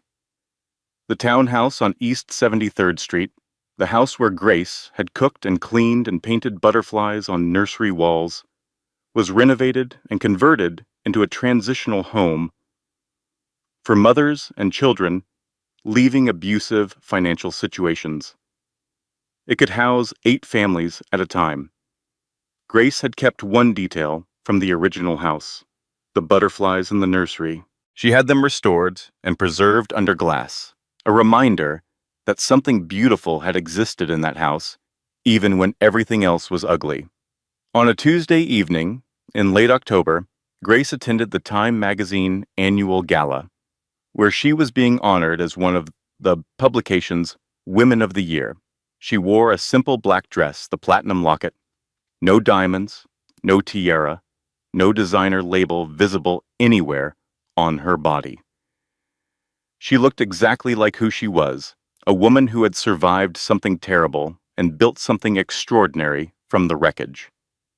Lily was in the front row, sitting on William's lap. She was wearing a tiny dress that Elena had picked out and was chewing on the ear of a stuffed elephant that Sebastian had given her at the hospital and that she had refused to be separated from ever since. William held her with the practiced ease of a man who had spent the last year learning that the most important meetings of his life were the ones that happened on the floor of a penthouse living room with building blocks and a 1-year-old granddaughter who called him Pa. Elena sat beside William. She was wearing a new dress, purchased with her own money from her new salary as the executive director of the Lily Bennett Foundation, a position Grace had offered her and Elena had accepted on the condition that she could still eat Thai food at her desk. Sebastian sat at the end of the row, his posture perfect, his suit immaculate, pretending to review something on his phone, but actually watching the stage with an expression that, if you looked very closely and knew what to look for, might have contained something resembling pride. Grace walked to the podium. The room was full. 500 people, editors and executives and activists and politicians, all watching her. She adjusted the microphone. She looked out at the audience, and then she looked down at Lily. Lily waved, one chubby hand, fingers splayed, the universal baby greeting. The audience laughed. Grace smiled. Then she spoke. 1 year ago, a man gave me $10,000 and told me to be grateful. He said it was more than I deserved for 5 years of marriage. His mother came to our home on our anniversary, the night he served me divorce papers, and she put our unborn baby's clothes in a trash bag while I stood there, 7 months pregnant, and watched. The room was silent. They told me I was nothing, no family, no money, no name. They told me I was the background noise, and for a long time, I believed them. When you hear something enough times from someone you trust, you start to think it must be true. That's how it works. That's how control works. Not with fists, but with words. Not with violence, but with silence. With the slow, daily erosion of a person's belief that they matter. She paused. I got lucky. I found a family I didn't know I had. I found a grandfather who had been looking for me for 25 years. I found a best friend who made a phone call that changed my life. But most women in my situation don't get that phone call. Most women don't find a billionaire grandfather waiting in a car downstairs. Most women leave in the rain with a suitcase and a check, and no one standing on the other side. She looked at the audience. That's why we built this foundation. Not for me, for the women who are standing on the sidewalk right now, tonight, in the rain, with a baby and a suitcase and the crushing belief that they are worth exactly what someone cruel told them they were worth. This award doesn't belong to me. It belongs to every woman who was told she was nothing and chose, in spite of everything, to believe otherwise. Grace looked down at Lily. Lily had stopped chewing the elephant's ear and was reaching both arms toward the stage, making a sound that was almost certainly an attempt to say mama. Grace stepped away from the podium. The room erupted in applause, 500 people on their feet, but Grace didn't hear most of it. She walked down the steps, took Lily from William's arms, and held her daughter against her chest. William put his hand on Grace's shoulder. His eyes were bright. He didn't speak. He didn't need to. Elena was crying, openly and without shame. Mascara running in 2 black rivers down her face. She grabbed Grace's free hand and squeezed it hard enough to leave marks. Sebastian stood slightly apart, hands clasped behind his back, looking at a point somewhere above the crowd. His jaw was working. If anyone had asked him later if he had been emotional, he would have said he had something in his eye. Nobody asked, because everybody saw, and nobody wanted to embarrass the man who had helped bring a family back together. They walked out of the gala together, Grace and Lily, William, Elena, Sebastian, 5 people who 1 year ago had been scattered across the city and across the decades, separated by paperwork and tragedy and a system that had lost a baby in its gears. Now they walked through the lobby of a Manhattan hotel like what they were, a family. Grace didn't look back. She had spent too much of her life looking back at foster homes and empty mailboxes and a marriage that had never been what she thought it was. She was done with backward. She was done with the version of herself that accepted cruelty because she didn't know she deserved better. The night air hit them as they stepped outside. October in New York, cool, crisp, carrying the smell of fallen leaves and taxi exhaust and the particular electric energy of a city that never stops moving. Lily pressed her face into Grace's neck and yawned. "Somebody's tired," Elena said. "Somebody gave a very long speech," Grace said. "Somebody was incredible." Grace held Lily closer. She looked up at the sky, which was clear for once, and she could see a handful of stars fighting through the city light, faint but there. She thought about the night she left the townhouse, the rain, the sidewalk, the suitcase, the locket, the $10,000 and the closing door and the sound of champagne being opened in the house she had just been thrown out of. She thought about how she had walked 6 blocks through the rain to Elena's apartment, one hand on her belly, believing she was alone in the world. She had been wrong. She had never been alone. She had a best friend who would make a phone call at midnight on a hunch. She had a grandfather who had searched for her for a quarter of a century. She had a daughter who was, at this very moment, drooling on her locket. And she had herself, Grace Miller, Grace Bennett, Grace Eleanor, whose parents had loved her enough to engrave her name in platinum before they left the world, a waitress, an heiress, a mother, a woman who had been told she was nothing and had gotten up off the sidewalk anyway. The car pulled up. William held the door. Grace slid inside with Lily, and Elena piled in after her, already pulling out her phone to order Thai food for the ride home. The car pulled away from the curb and merged into the river of lights that was Manhattan at night. Grace looked down at Lily, who had fallen asleep against her chest, one tiny hand still gripping the locket. "We're going home, baby girl," Grace whispered, and for the first time in her life, she meant it. Grace Bennett didn't destroy Dylan Crawford. She simply stopped carrying him, and when she let go, he discovered he had never learned to stand on his own. Some men spend their whole lives building castles. Dylan Crawford spent his tearing one down, and he never realized that the foundation he had been standing on was her. If this story kept you on the edge of your seat, I need you to do me a favor. Hit that like button. It really does help the channel more than you know.